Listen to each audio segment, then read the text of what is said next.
Live from the Signal Media Studios, this is Out of Bounds with Joe Franklin and Wess Moore on 103.7 The Buzz.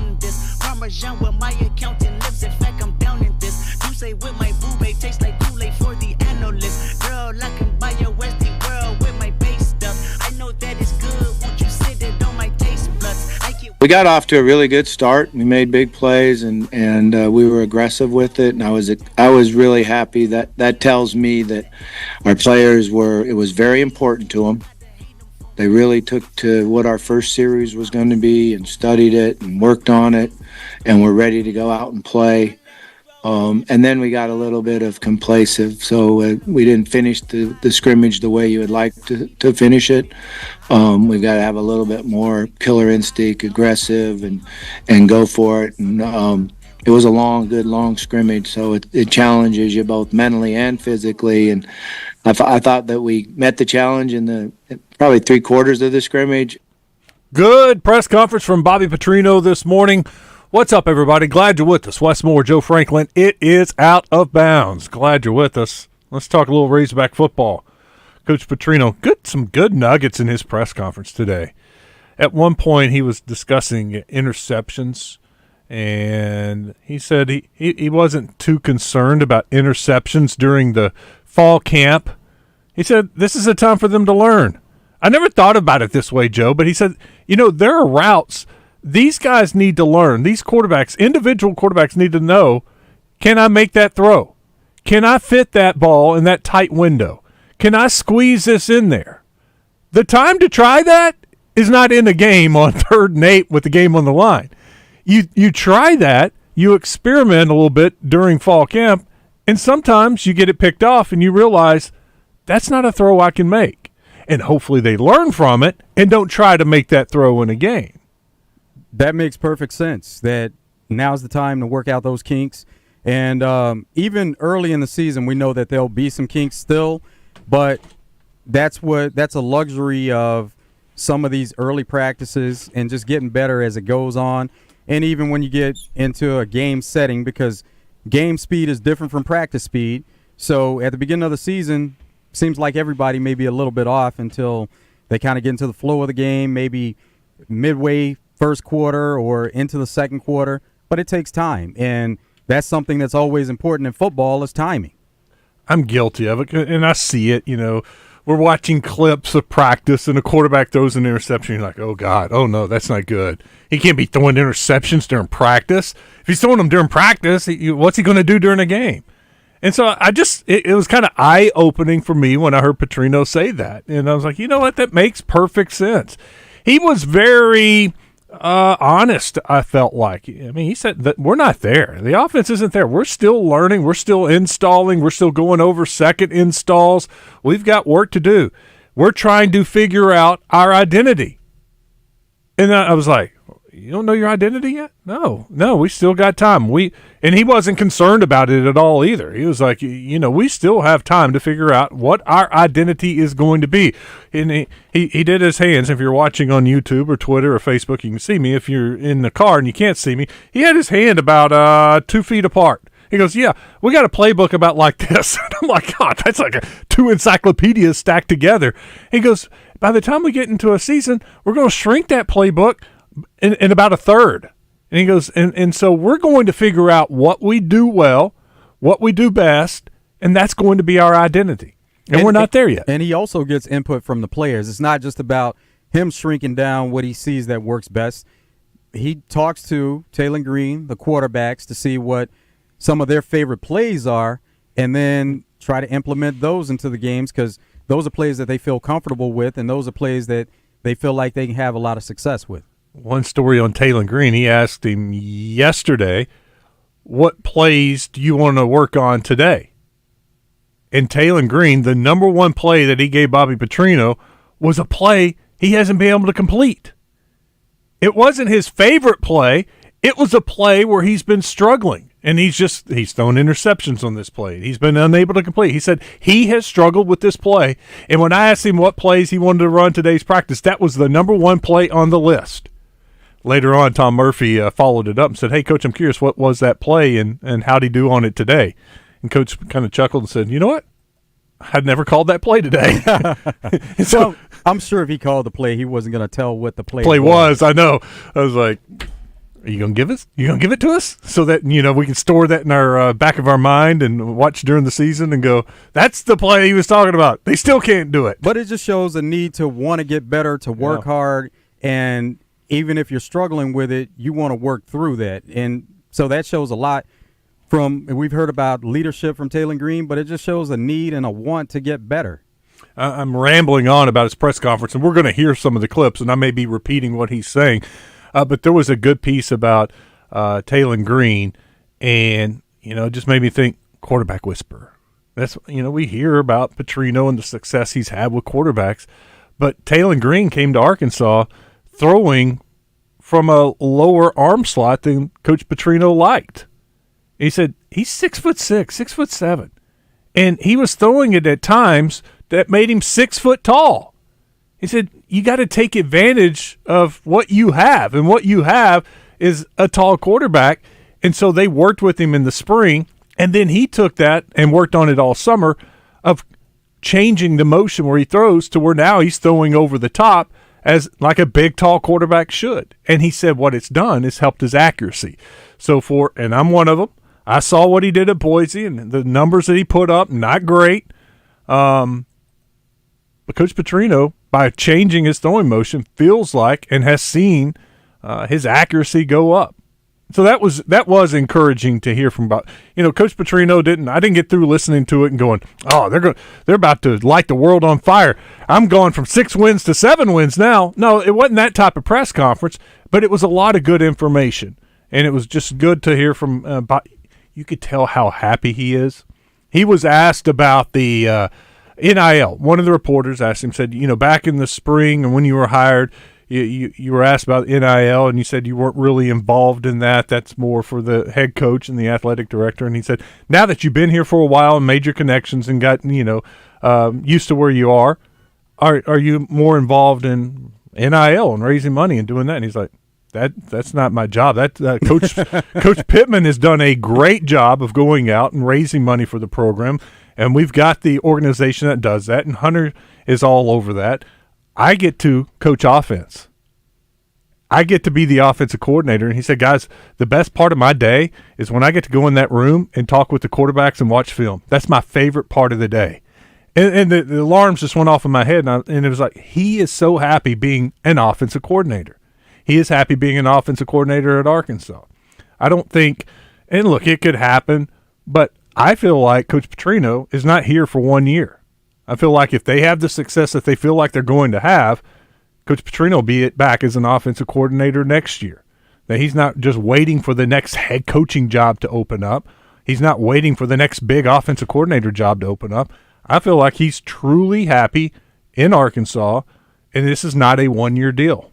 If they do what they're supposed to do on the field and everything works out where he's installing the offense, the players get it, offense looks good, and they have success, everything will fall into place. So he may not be chasing it, but sometimes it's going to come to you based on success, and that's all.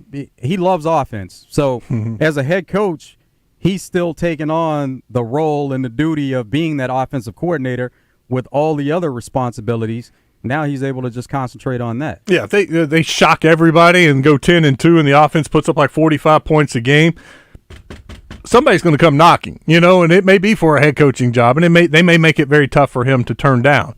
But I think how we feel this season will go, I just don't see him using Arkansas as a way to jump to another job. That's not what he's here for. No, he's not going to do. He's not doing that. But you have success, things fall into place. Oh, and we've all read some of the comments, the snide comments. The only reason he came to Arkansas is because he knows Pittman's on his way out and he can be the next head coach.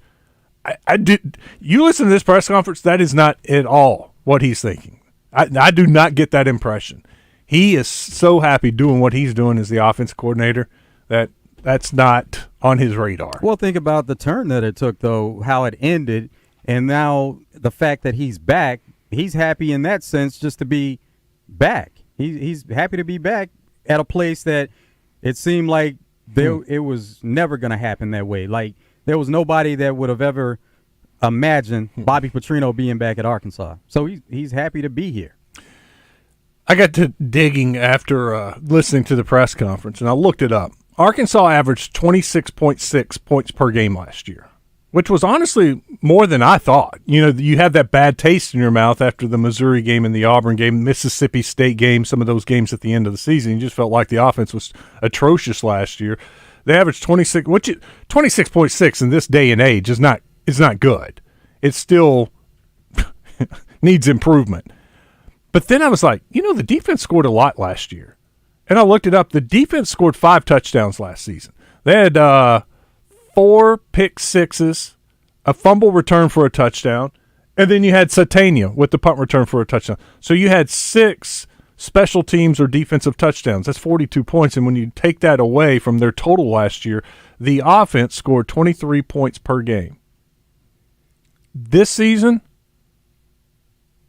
I'm willing to say they score 30 points a game. They're a touchdown better and score 30 points a game. Scoring average, they'll take it, though. They're going to take those defensive scores. Oh, yeah. And it counts for the offense. They don't separate it like that. So the offense, they're going to take those wins. I think the offense scores 30 points a game. And then whatever defense and special teams does adds to it. And as a team, they may have like 33 points, just like how they added 3 points to the average last year for a team. Let's set the goal, 33 points a game. But I think the offense is going to be a touchdown better this season. That would show a lot of improvement. That's what everybody's looking for from this offense. I did not look it up. I can do that a little later. Just what the average, what the top 20 teams in college football scored last year, points per game, how that ranks. But I got to think in this day and age of offense and the explosive of the run and shoot, the hurry up, no huddle offenses, there are a lot of teams, probably the majority of football, I would guess, scores 30 points a game. And being 26.6 is going to put Arkansas well down that list. LSU last year, number 1, 43.3. Mm-hmm. USC, 41.8. Oklahoma, 41.7. Oregon, 41.4. What number? 26 would put them way down the list. What number? How far down the list do you have to get to 30 points per game? Let's see. It's well down the list, obviously. Yeah, but it's not. It just shows like the top 7. Oh, okay. I got Memphis at number 7, 38. So it's going to be well down the list. I can CFBstats.com, Joe, is a great website for college football stats. CFBstats.com. I always earmark that and go utilize that a ton because they have everything you could have ever imagined. Let's hear from Bobby Petrino. Let's talk about Taylon Green. I think it was Tom Murphy asked this question about the completion percentage at Boise State last year. Not very good. It was in the 50s, 50-something percent. I think he's made tremendous strides. He did a really nice job in the summer on working on his technique of his drops, his sets, keeping his front shoulder where it needs to be. And we've worked really hard on getting him to have more of an over-the-top release. He's 6'6". He's an outlier, so his advantage is to be at 6'6". When he first got here, he was dropping down and sometimes making himself 6 foot. There's so many things that go into completion percentage. You can't just judge a quarterback on that because it starts, all 11 guys being on the same page between your pass protection with your offensive line, between your pass protection and routes with your running backs and tight ends, and then the precision of your receivers with routes. So, I never really, anytime I recruit somebody, I really don't look at the completion percentage. I'm looking at, how they throw the ball, how they compete, what their decision making is, as opposed to staying away from percentages. They didn't take into account those defensive scores. Arkansas, number 83, 23.9. That's offensive scoring. Yeah. On CFBstats.com, they do overall scoring at 26.6% or 26.6 points per game, number 69 in the country. You go on down, and the worst team at number 133 was Kent State, 14.7 points per game. So Arkansas was pretty much right in the middle when it comes to points per game.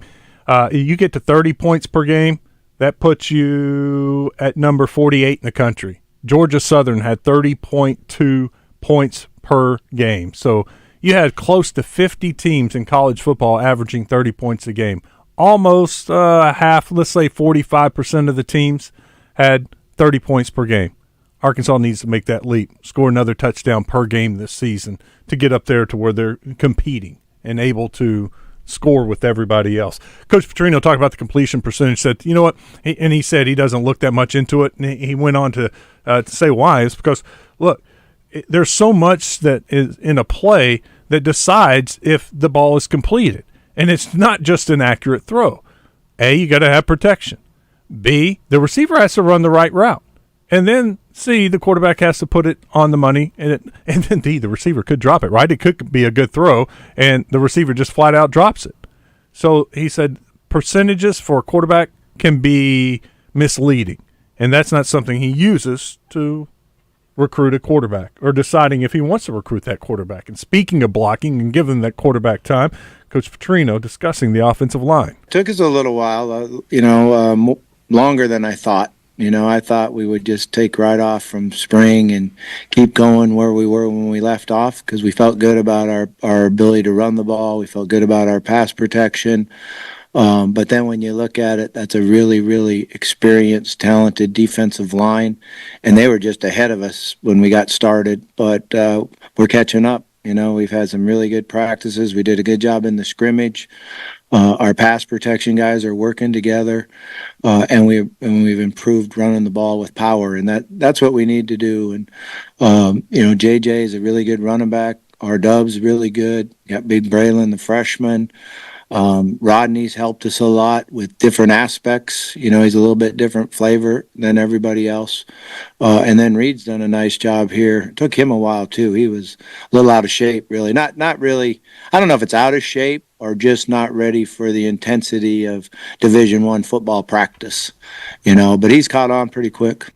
Reed is Tyrell Reed, 5'10", 200. Said he reminds him a little bit of DJ, Dennis Johnson. Said he's got those short little legs that are very powerful and can really scoot too. So that was pretty encouraging when you got Tyrell Reed, about the fifth running back he mentioned. Doesn't feel like he's happy with the running back room. Feels like he's got enough running backs. It's a great thing, and it's a great problem to have if you have too much talent, you think. Let's take a couple phone calls. We got more Petrino we'll play for you throughout the day. Big John is in Little Rock. What's up, Big John? You're talking about the 26 points a game. That's not necessarily a bad thing if your defense looks like Iowa State last year, didn't let anybody ever score. I mean, if you got a really good defense, your offense ain't got to score very many points with the ball.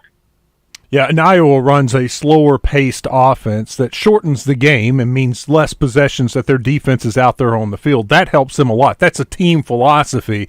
Arkansas wasn't really in that category of slowing the game down and keeping, and playing ball control. Yeah. Arkansas's defense actually gave up more points than the offense scored, and that surprised me too when looking at last year's totals. I felt like the defense did better than, I think it was 27 points per game. It was a small gap, but the defense actually gave up more points than the offense scored, hence 4-8.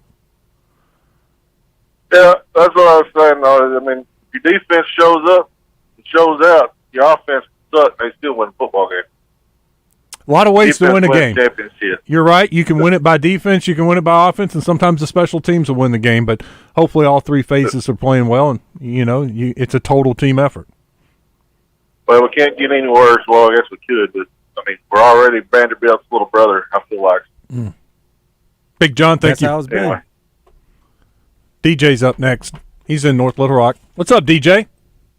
Hey, what's up, guys? Man, I'm kind of alluding again to the points per game. If you look at it and you actually sit back and think, is Bobby Petrino worth one more touchdown a game? Yes. And I truthfully think he is. And with that, we're a 9-win team last year. If you had 7 points to the final score, we win 9 games last year. There's so many close games. Yeah, you had your handful. You had your 3 where we just didn't show up. But like you said, at the end of the year, defense coordinator was fired. Guys were giving up, just didn't have no heart in it. And I think this team does have this. It does have heart. They're wanting to fight for each other. The defense, I believe, is going to be improved by at least a few points a game, and the offense is going to be much improved. And like you said, I think if Petrino accounts for one score a game, we're winning 9 games last year. And this team, this offensive line, is better. These wide receivers, this whole wide receiver corps is more talented. They got more time under, more experience, and I know not experience always means better play, but I truthfully think so, especially having Has back and the running back room. I mean, the line. I mean, it's going to be fun to watch. It's going to be fun to watch, see how it comes out. And you know what? Yeah, or am I saying we're going to win 10 games? No, I'm not saying that. But I think we could win 8 games. And I think it would be fun again to watch, man. That's all I was going to say. I appreciate you guys. I appreciate your call. I don't like to throw guarantees out there. I guarantee you if Bobby Petrino was coaching the offense last year against Mississippi State, Arkansas wins that game. I guarantee you. That was one of the ugliest offensive performances I've ever seen in my life. And to lose that game 7-3, you're telling me all you can get is 3 against Mississippi State? And their quarterback situation was atrocious. And they played ball control. And they're like, we're not going to lose this game because we don't think Arkansas can win it. And they just, they'll punt them deep. They're not going to drive 85 yards and score here. Bobby Petrino, that alone right there, that game would have been different last year. We'll see. We'll see this time around because we all expect that offense to be better. I'm looking at the one-score games, 34-31 down in Baton Rouge against LSU. 34-20. No, that was A&M. Not a one-score game. 27-20 at Ole Miss. Alabama 24-21. Is that it? Yep, that's it. The one-score games besides Mississippi State. Yeah, he definitely makes a difference, and he's going to make a difference this year. All right, it's a good place to take a break. We'll take some more phone calls, 661-1037. You can also text us on the D3 Auto Sales text line at 661-1037. Coming up in a bit. Oh, no, that's next. We do have to go. Dave Wheeler, head coach of Russellville, the Cyclones. We continue our talk about the 6A West today with Russellville. He's going to join us next. Coach Z is in the air. He's flying from Charlotte to somewhere. I can't remember, but his plane lands around 2:15, so he's going to join us at 2:30. He's making his way back to Fayetteville, and he's got a little layover, so he's going to join us at 2:30. Got more Petrino sound, more of your phone calls. It's going to be a fun day. Glad you're hanging out with us. Stick around. It's Out of Bounds.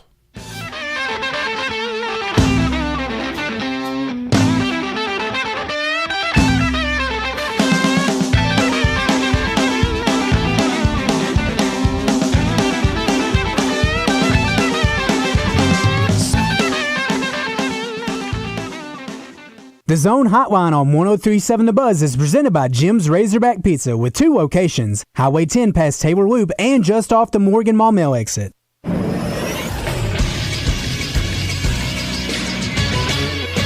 This is SportsCenter. Arkansas secondary coach and co-defensive coordinator Marcus Woodson spoke to the media yesterday following practice and discussed going against Bobby Petrino in camp and the benefits it will have for the season. He gives you a lot to prepare for, which is going to, obviously shrink down what it's going to be like on Saturday. So the multiplicity of the scheme offensively that we're seeing, it's only preparing us for what we're going to see on Saturday, regardless of what the opposition is going to do. So I feel like it's nothing that we can see on Saturday that we hadn't seen from Coach Petrino at practice. Arkansas continued fall camp today, completing practice this morning. Stay tuned to The Buzz for updates. I'm Christian Weaver with The Buzz Radio Network.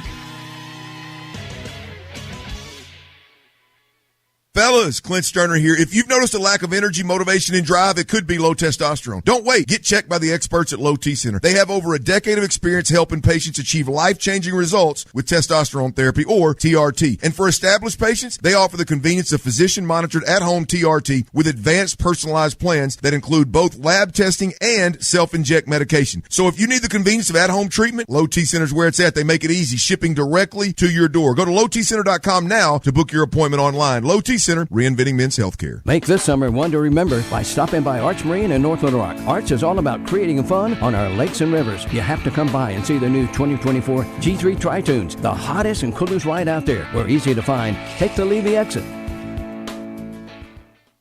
Greatness doesn't happen overnight. It takes time. focus, and dedication. At Shelter Insurance, we understand that because we put in the hard work and dedication for decades. And that commitment is paid off with award-winning customer service for your auto, home, and life insurance. See Shelter agents Monica Reiners or Brian Kress in North Little Rock or Jamie Marsh in Little Rock. Tap Time with Bryce Nall and Scott Parton, presented by New Province Brewing, returns this Thursday at 7. Tap Time is Little Rock's premier radio show for beer lovers by beer lovers. Tap Time Thursday from 7 till 8 on 103.7 The Buzz, live from the Edwards Food Giant Studios. This is the Pigskin Preacher, bringing you the word. The recent death of legendary vocalist Eric Carmen was noted far and wide, from acts as diverse as Cheap Trick, Bruce Springsteen, Kiss, and Nirvana, all citing Carmen and his band the Raspberries as a major influence. Their song Go All the Way essentially invented power pop, and Carmen's beautiful, achingly plaintive voice was in a class by itself. Even John Lennon was photographed wearing a Raspberry shirt, a salute to one of the great talents of our time. He was the coolest guy from the Buckeye State since the Ohio Players. If you've got hungry eyes, stop by Doublebee's, where you can feast on some serious grindage. We've got all the hydration you need if you're dancing with Jennifer Grey or telling the doctor that nobody puts baby in a corner. Doublebee's. It's where you gas it, grab it, and go. That's Doublebee's. You know CertaPro Painters as your go-to choice for residential and commercial painting, but they also offer high-quality concrete coatings for your garage, patio, or commercial space, and they're looking to add to their rapidly growing team of installers. Whether you're an experienced installer or looking to start a new career, they provide comprehensive training and competitive pay. For an opportunity to join a team focused on creating lifetime opportunities for great people, call CertaPro today at 501-223-8988.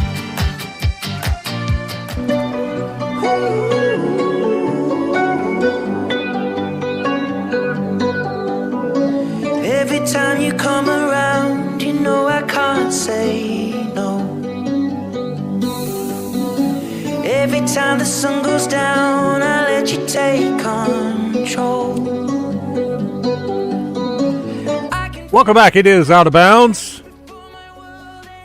We started talking about the 7A Central, then we went to the 6A East. We're wrapping up the 6A West now. Dave Wheeler, head coach of the Russellville Cyclones, joins us.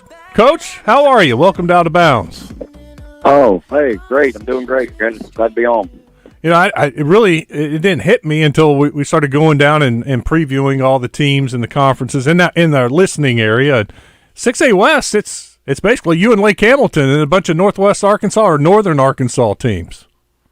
Correct, yeah. There's, Van Buren's kind of in that group in there, and then it goes just north from there and over there by Greenwood and up there to the private school up in Shiloh Christian, Mountain Home, those guys. So, yeah, that's about right. Let's find out about the Cyclones. How you feeling about the team after the summer, a week of fall camp? What's it looking like? After a week, it's always hard to gauge. You feel good about things going into fall camp, and then the first few days, it usually teaches you that, well, maybe we need to look at this differently and maybe look at that differently, which is great. So fall camp's for. So that's really kind of where we're at. We're kind of reassessing offensively, defensively. There's a couple guys we play both ways. We're trying to get a feel for which side of the ball they really need to emphasize more. And so that's what we're using fall camp for right now. But we feel pretty good about it. Coach Gunner, our offense coordinator, guy just hired from BB. I think he's doing a great job. He's making some adjustments to what we do offensively and changing a few things here and there. But for the most part, it's been a good fall. I think our quarterback, Luke Jones, who was our starter last year, has really come a long ways. Coach Gunner has made him a lot better these last 4 or 5 months. I mean, he just looks different than he did a year ago. So that's been probably the best overall improvement from a one position standpoint that I see. I think has really been the quarterback play. Coach, I loved watching Tracy Daniels, your running back, play last year. He meant a lot. Me too. Yeah. Man, me too. I guess you're missing him this year. Yeah, but the great thing about it is this year, Tracy was he was a great running back, and he was able to play the entire game. And actually, Tracy was a kid that just got better as the game went on. He got stronger. He's one of them backs that gets more physical and harder to tackle late in the game. And that was great. That was the great thing about it, and very unique. But from what most backs are like. But this year we feel like 4 or 5 guys that are going to be all pretty good running backs that can all do it. We have some different type of kids that are playing that position that bring different things, different body types, different styles, different speeds, and so we feel actually. I wouldn't say that I feel better about it, but I don't feel bad at all going from losing Tracy to what we have now. I feel pretty confident. Coach, where's the area on the team where you have a need to replace the most production, whether that's offense, defense, special teams? Yeah, all 3. Yeah, that sounds right. But we lost a lot of seniors off our team last year. We had a very heavy senior class on the at receiver position. Obviously tailback, and then defensively we had a lot of seniors at all 3 levels. But I feel like offensive line's probably made the best overall improvement from our offseason, from strength standpoint, and from just being able to be, I think, bigger and stronger and more physical. So I feel really good with the guys that we got up front. But the receiver, I'd say, is probably, to me right now, the most question mark from the standpoint of just experience. I mean, just guys have caught balls in big games last year in big situations. We don't have those guys on the team. I think we've got some talented kids. I think we've got some guys that can run and can catch it. They just are unproven. So offensively, I think that's probably our I guess biggest weakness or most lack of inexperience, or however you want to say it. Defensively, I think we still have Magnus Golden coming back from the starting defense line last year, and Aiden Terry starting stand-backer, who's playing different spots for us, and Malachi Barnell and Bo Mosley. Those are all guys that were starters at the back at different levels. First, that's from the back end to the front, but we don't have a lot of depth that are returning starters, but we got some really good players, and I think we're too deep just about everywhere on defense. I mean, we'd like to have 1 or 2 more guys in the secondary as far as just depth goes, but I feel pretty good about the guys that we have, and they're just young. We're talking with Dave Wheeler, the head coach of the Russellville Cyclones. He's on the Hyundai Hotline. Coach, what do you think about the 6A West? Kind of break it down for us. I think it's I think most coaches, I'm sure, all think that the league that they play in is a good league and it's a tough league. But I've had other coaches tell me they think 6A West is one of the toughest leagues in Arkansas. And I don't ever disagree with them. We lost 2 private schools in PA and North Christian, but we gained another one in Shiloh Christian. So we lost 1 state finalist and replaced it with another state finalist. And then you got Fort Smith Southside, who dropped down from 7A West, who was made it to the playoffs last year and won first-round game. And those guys, traditionally have been a powerhouse in 7A football over the years. Came into our league, and of course you got Greenwood, who's always going to be one of the top teams in the state. Lake Hamilton, I think, is just the offense they run down there with Tommy DeGiller and what they do with that wing tee is so unique and different, and the size of kids they have year in, year out. That's always a very, very hard football game to go and win, especially at their place. And then, Van Buren Mountain Home. I mean, the thing about 6A West, the last 2 years, every team that's qualified for playoffs, the first-round playoff game, 6A West is 8-0 against 6A East. So, it's a very tough league. Very good football, and every week you're going to go out there and you're at the battle. It kind of reminds me of the SEC West in a way. I mean, there's no gimmies, there's no Vanderbilts in the world. There's nobody. It's just easy. It's every week. How's your non-conference schedule prepare you for that competition in 6A? Our non-conference is we're playing our Morrilton game, which we always play. First game of the year, we always play Morrilton at Morrilton, and Morrilton is a very good football team. Their coach McNabb does a great job over there, and that's a big rivalry for us, and it's always a game of whoever makes the least number of mistakes usually wins it. So that's going to be a big battle. And then we play Greenbrier, who was in our conference last year, and so we lost them. They dropped back down to 5A, but they very, very good team. They made the playoffs last year in 6A West. They're a good football team. Won the first round game. Coach Treble does a great job over there. And then we play Sylvan Hills at home. Both our first 2 games are on the road, Morrilton and Greenbrier, which Greenbrier's on the Thursday night with Fearless Friday, and then we play Sylvan Hills here at home, which I don't know a whole lot about Sylvan Hills. I just know that they're down there in Little Rock, but we haven't played them before. So, Coach, is that Morrilton game? Is that y'all's big rivalry? It's kind of similar, I guess, to Benton and Bryant playing in the first week of the game. Yeah. You look at your conference now; there's not that rival anymore. Correct. It used to be, Russellville, years past, a long time ago, it used to be the big rivalry was Conway. Russellville-Conway was the big rivalry. And then, of course, the city of Conway blew up, 15, 20 years ago and just became made the school huge. I mean, the school doubled in size. So that was just unrealistic for us and then to keep playing. But Morrilton has kind of replaced them, or Russellville, as the big rivalry game. And so that's been going on now for years. But I think that's a pretty accurate. It's pretty accurate to say that us and Morrilton is probably the big rivalry game. What kind of strides are you looking for the team to take from last season to this season? I think you have to look at last year, and as we were building those first 2 years I was here, came back, I think we were building from before I got here, it had gotten bad, really fallen off, and, they'd lost 10 or 11 straight in a row and hadn't won a conference game in 3 years, and hadn't made the playoffs, and we made the playoffs, and last year, 2 years ago, we won a playoff game and on the road, and last year we just we lost 3 games in the last 30 seconds of the game in the conference, and that ended up knocking us out of the playoffs by points. And so I think more than anything else, with the seniors that we had and the leadership we had coming back, we thought we were going to have a great year, and it just didn't turn out that way. So I think the takeaway is, hey, you can't take anything for granted. You got to go out there every single day and grind, and you got to practice with an intensity, and you got to practice with the thought of, hey, how does this apply to games on Friday?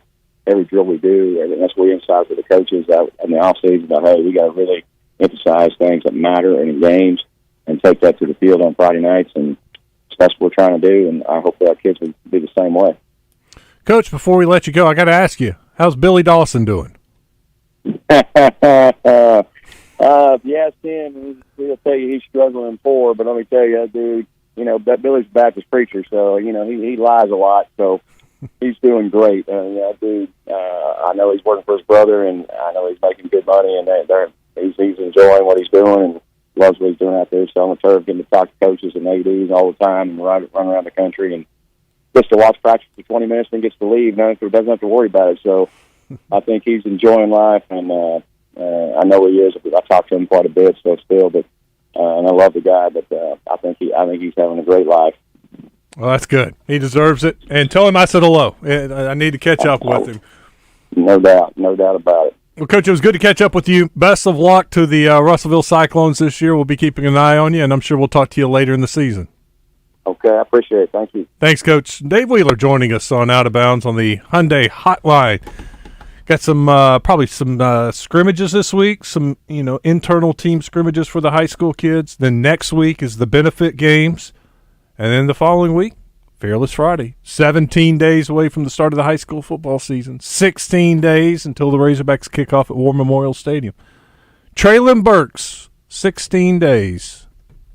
Most famous 16 for the Razorbacks? In recent history, for sure. I'm sure there was a quarterback that was 16, right? Back in the day. Yeah, 16 is a popular number. So we have to look at it. Yeah, nothing's popping in my head. All right, we'll take a break. When we come back, we'll take some more phone calls. 661-1037, 661-1037. I need to check the D3 Auto Sales text line, see what's over there. Talk some Razorbacks when we come back. Got Petrino speaking with the media today, Taylon Green, Malachi Singleton, the backup. I think it's safe to say he's the number 2 guy. I think he's kind of taking over that position. Everybody seems to be impressed with him, from Sam Pittman, Bobby Petrino, even Taylon Green, and the receivers. They're all impressed with him. Yeah, Coach Petrino was asked point blank, if something, God forbid, happens to Taylon Green, are you comfortable with Malachi Singleton and his knowledge of the playbook? And he's like, yeah, oh yeah. He's ready to roll with him if he has to. Hopefully he doesn't have to, except for in blowouts. All right, more of Out of Bounds. Stick around.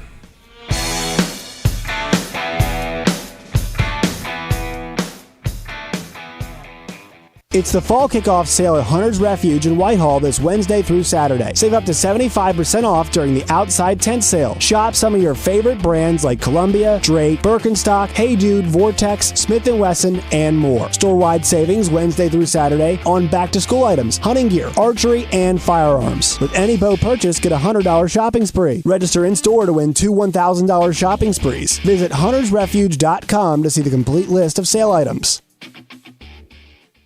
It's Mitch with Red River Auto Group, and folks, if you're driving through Jacksonville, you'll see Arkansas's #1 pre-owned store right to the right through all the construction.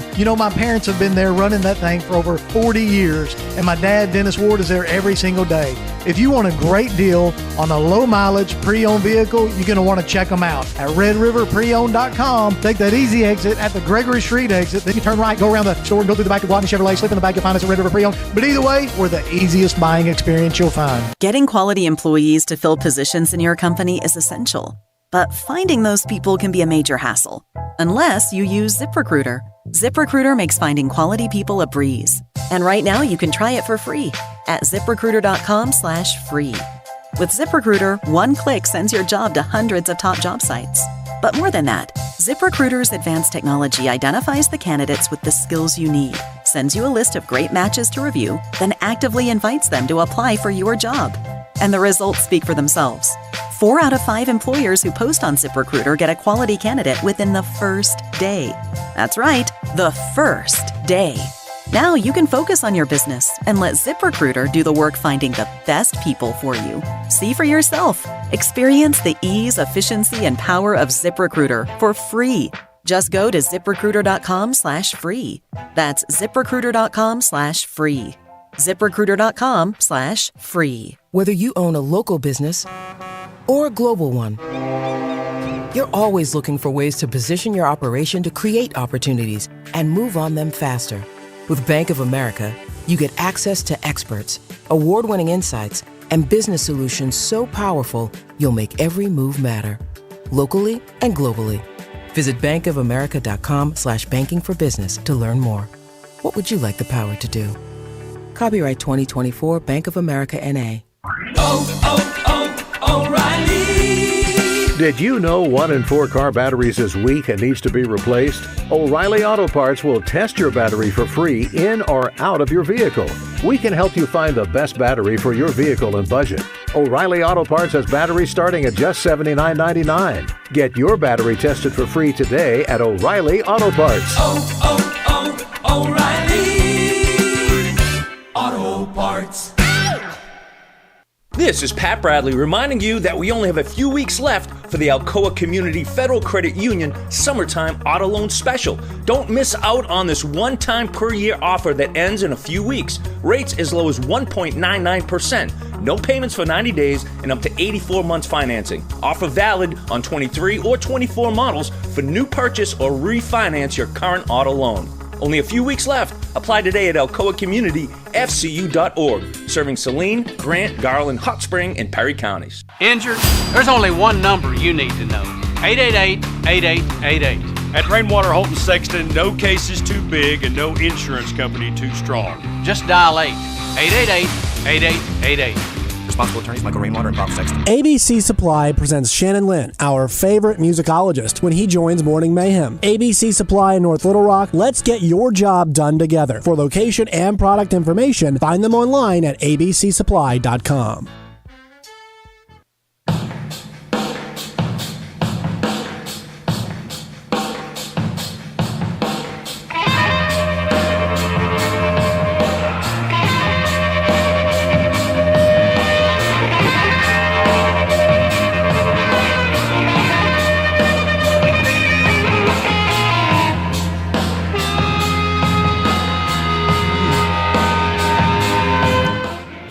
Welcome back.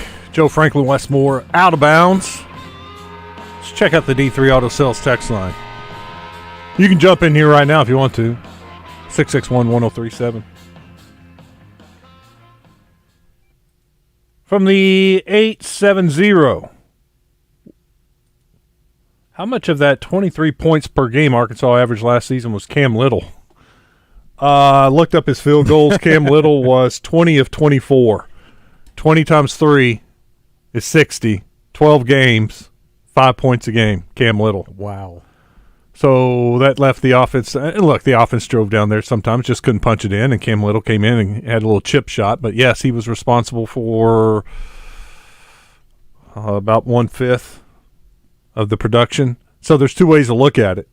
Thank goodness they had Cam Little last year, or how much is that going to affect them this year that they don't have Cam Little? So the offense really needs to score touchdowns and not depend on a field goal kicker because, well, we don't know if they have a guy that's reliable. They're never one to depend on field goal kickers anyway. It's just a circumstance of not being able to get in and you want to get some points. So they don't want to have to kick field goals. And even when you have a great kicker like a Cam Little, that's never the goal. But it's a luxury when you have somebody like that that can put points on the board. There are 2 times I'm thankful for Cam Little, and that's when you have a drive that bogs down. You get down like to the 10 or so, and you get a holding call or a sack, and all of a sudden, it's like 4th and 20, and you're like, yeah, it's just not an ideal situation to kick the field goal. And he Mr. Reliable makes it.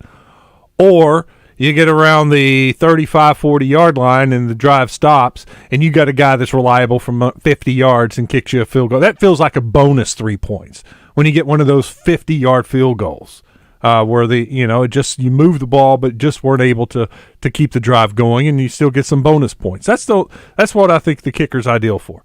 The worst thing, and you guys, what I'm talking about, you drive down and you're on the 3-yard line, you have to settle for a field goal. That's deflating. That's deflating for a fan base. It's deflating for the offense. Look, that fires up the defense. You did your job. You kept them out of the end zone. Yeah, they drove all the way down there, but you stiffened up when it mattered and kept them out of the end zone. Cam Little getting a lot of praise right now as Jags kicker, NFL. They talked about his accuracy and what he adds to that team.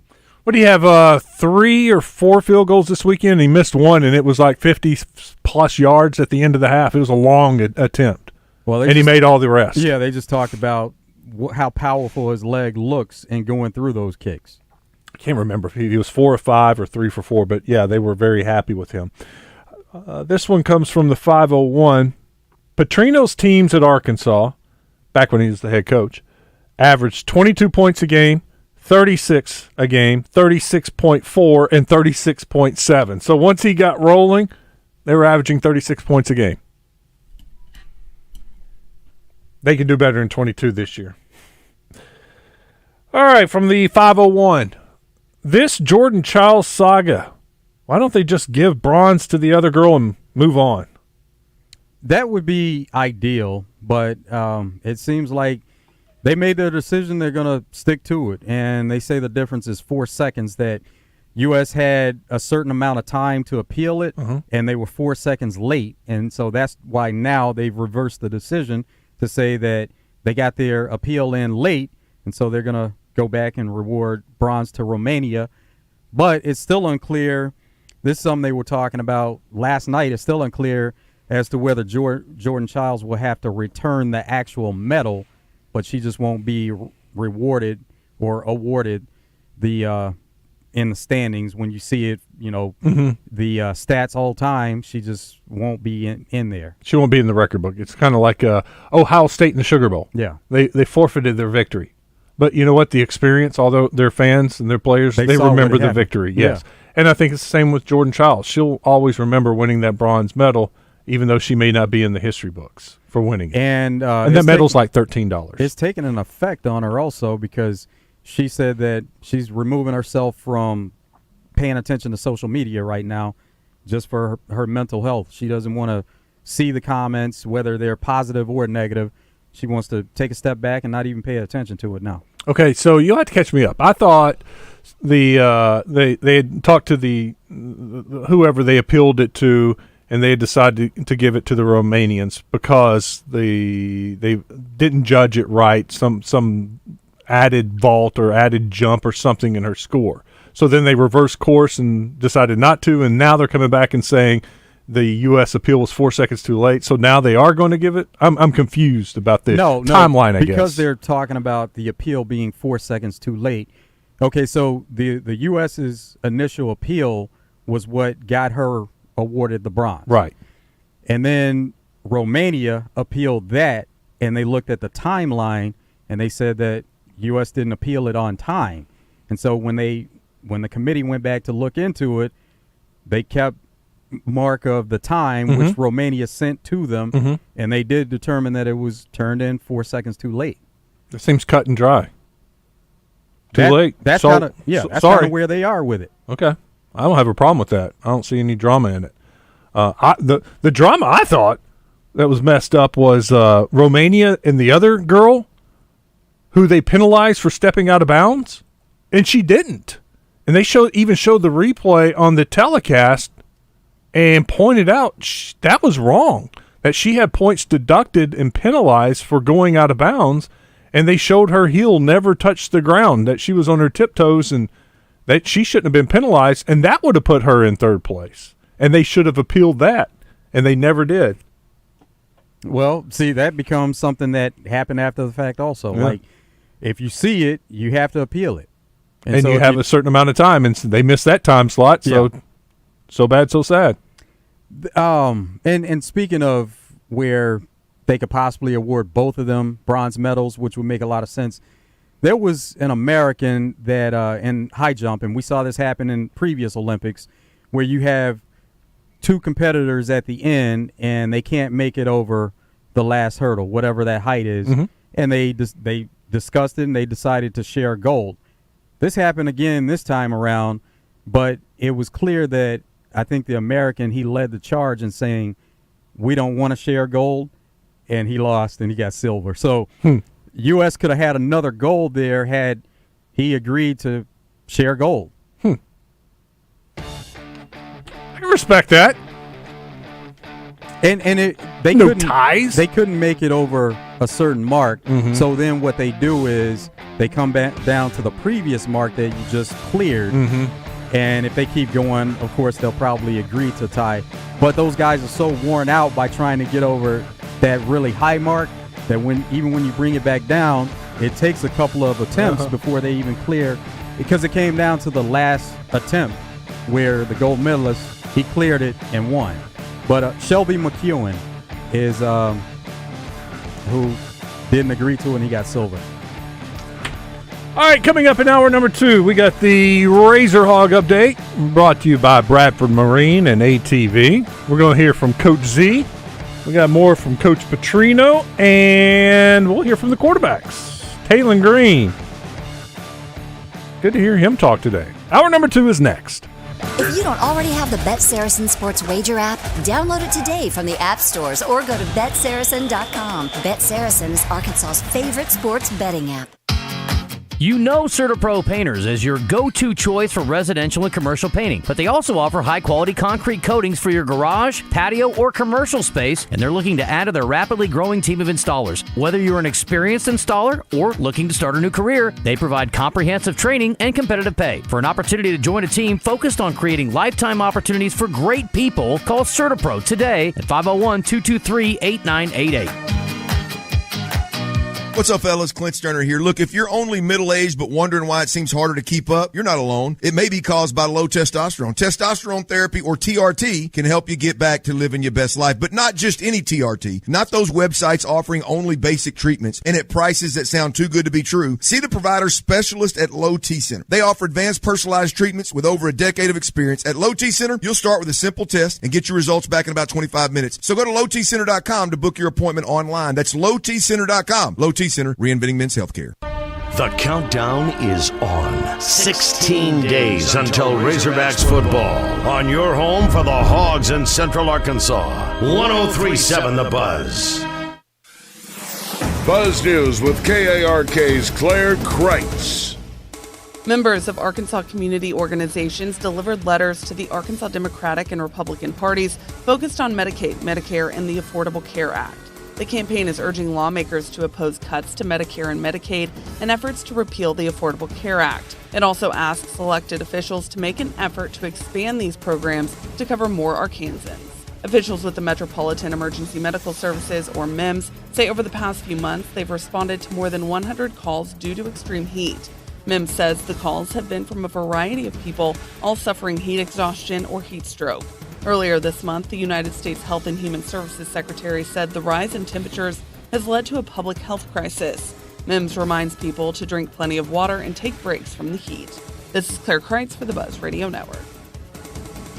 Weather from the Fletcher Weather Center with KARK's Juliana Cullen. We've got a heat advisory in effect for much of the state until 8 o'clock this evening. High temperatures are going to make it into the mid-90s, but feels like temperatures could reach 105 or greater. And it looks like the heat is going to stick with us throughout the rest of the work week with a few slim chances for isolated showers. This is meteorologist Juliana Cullen with the Arkansas Storm Team for the Buzz Radio Network. Fletcher Dodge wants to buy your car. We'll buy any make or model, and we'll pay you more than anyone else. Please turn your old car into cash at Fletcher Dodge in Sherwood. Listen each Friday during Drive Time Sports for the basketball insider in Arkansas. It's Pure Sweat Skills and Training's Bart Reed. Made possible by Martin Orthopedics with locations in Little Rock, North Little Rock, Cabot, and Hot Springs Village. Staffed with fellowship-trained orthopedic surgeons and sports medicine specialists. For more information on the web, go to martinortho.care. And now, another life lesson from Craig O'Neill, the carpool lane. Ever figured out how much total time you spend in the carpool lane at your kid's school? You want to shorten it? Get a Genesis GV80 from Genesis of Conway. So sleek and engineered for perfection, you get a STEM education just looking at it. The school staff will be so taken with it, you'll get bumped up to the head of the carpool lane every school day. Exaggerating? Yeah, but this isn't. Genesis of Conway, where you get the future of luxury today. If you're sick of this election already, the back and forth, the mudslinging, and hearing about why this person is right for you, know this: the payroll company is tired of it too. That's why they're offering election payroll relief. 2 whole months of payroll for free. Plus, new customers will get 50% off setup fees. This offer is good now through November 5th. Finally, a reason to get excited about an election year. The Payroll Company. Less headaches, more than payroll. Visit morethanpayroll.com.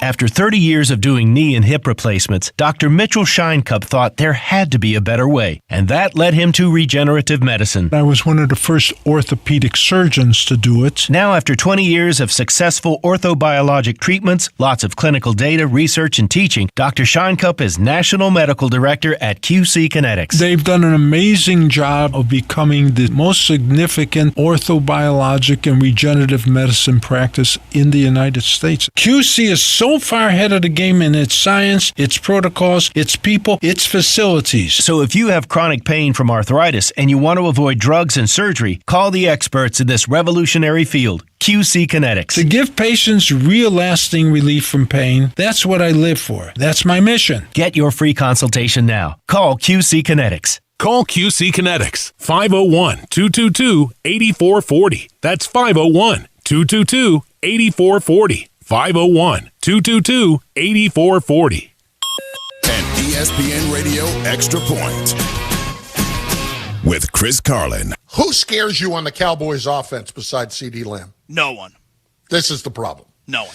This is the problem. They don't have these guys anymore. They don't have 2 and 3 receivers or an amazing running back anymore. They're not in that position. They have a running back who is, frankly, toast. Done. There's 2024 Zeke is not scaring you? No? 2024 Zeke? No. Zeke's done. Zeke has been done for a while. And when you're Jerry, you want to operate your own way. That's fine. You want to show that the Cowboys are bigger than everybody else. That's fine. My continued frustration here is not even necessarily how he treats the players. It's in turn how he's treating his fans. He is treating his fans as if the only thing that matters is the star. That's it. eBay Motors is here for the ride. Go ahead, feel your engine. Admire that perfectly installed exhaust. Your vehicle's moving along this freeway like it was made from fresh installs and a whole lot of love.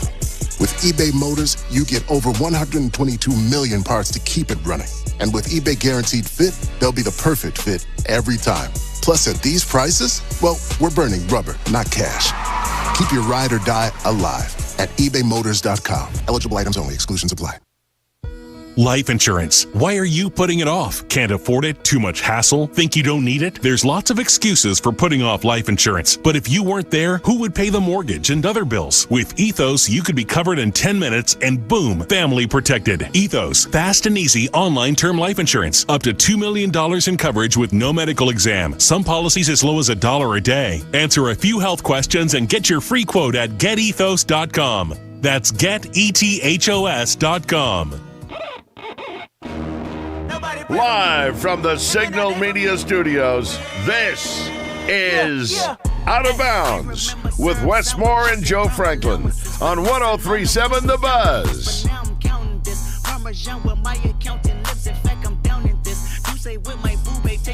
It's now time for your Razor Hog Update, presented by Bradford Marine and ATV, your Can-Am super headquarters. Bradford Marine and ATV with many statewide locations. Visit BradfordMarine.com, selling fun since 1971.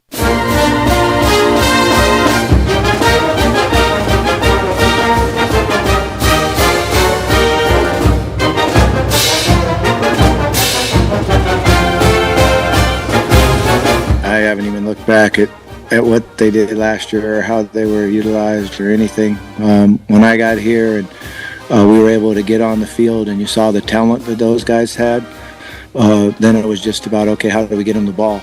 And, how do they fit into the plays that we have? And what formations do we get to utilize them? Because I really like Satania. He's having a great fall. He's super fast. He runs with the ball really well after the catch, and he can adjust and jump and catch the ball when it's not a perfect throw. So that makes it hard to cover. Roden's done a nice job. Haven't seen him as much as I would like to out there. He's got a little toe he's dealing with. So some of his is early practice, and hasn't been able to finish practice like we would like to see. And I think Armstrong's got a chance to be a special receiver. The combination of power, strength, and great hands makes him very difficult to defend. Bobby Petrino this morning, speaking with the media following practice, he went on and he was like, I know I'm forgetting somebody, and he went down the list. He's like, oh, yeah, Davion Dozier, man. I really like him. Impressed with some of the things that he's been able to do. Then he mentioned Tesla, and he's like, look, I still got to figure out how we can best utilize Tesla. What position is best for him? What kind of matchups we can get with Tesla. And then I think somebody, because he was like, and I know there's somebody else I'm forgetting. I need to talk. Oh, and by the way, before all this, he mentioned Monte Harrison. He's like, I like Monte Harrison, the maturity he brings. He's like, man, it's nice to have a 30-something-year-old wide receiver. He's like, he's 30, right? He just had a birthday. He's 30. And one of the reporters said he's 29. He's like, oh, he's going to be mad at me now. He's only 29. But he's like, he's a professional. And other players see that, and he's got that instant respect. He's like, everybody Googles these days. They can Google his name, Monte Harrison. The first thing you pop up, you see him taking a home run away, jumping over the wall in center field. He's like, that's instant respect. These guys respect him, but he's come out and made plays.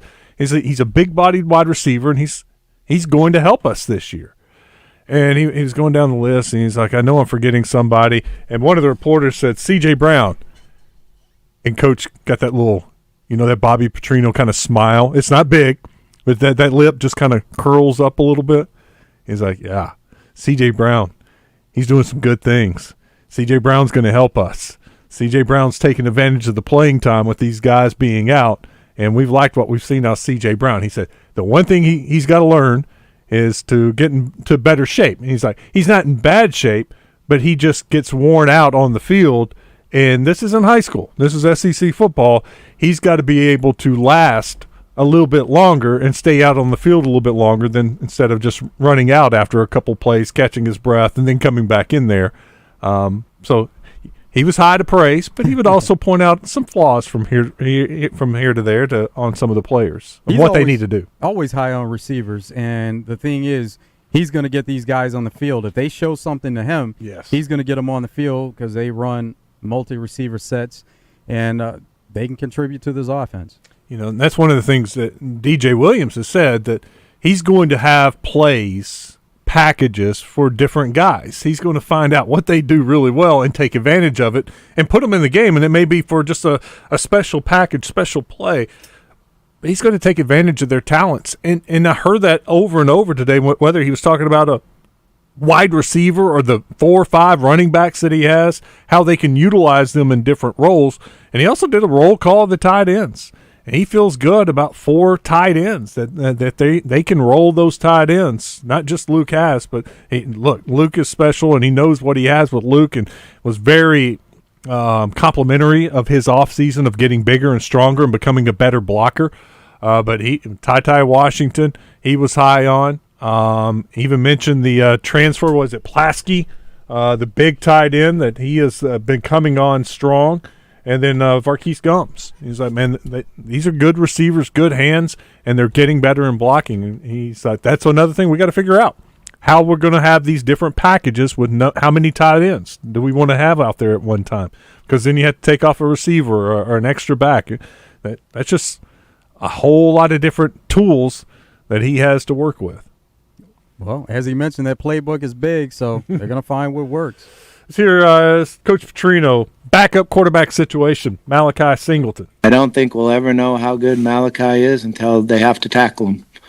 You know, sometimes quarterbacks, when you don't tackle, once they have to tackle them, they're a heck of a lot better. I had that with Stephon LaFleur at Louisville.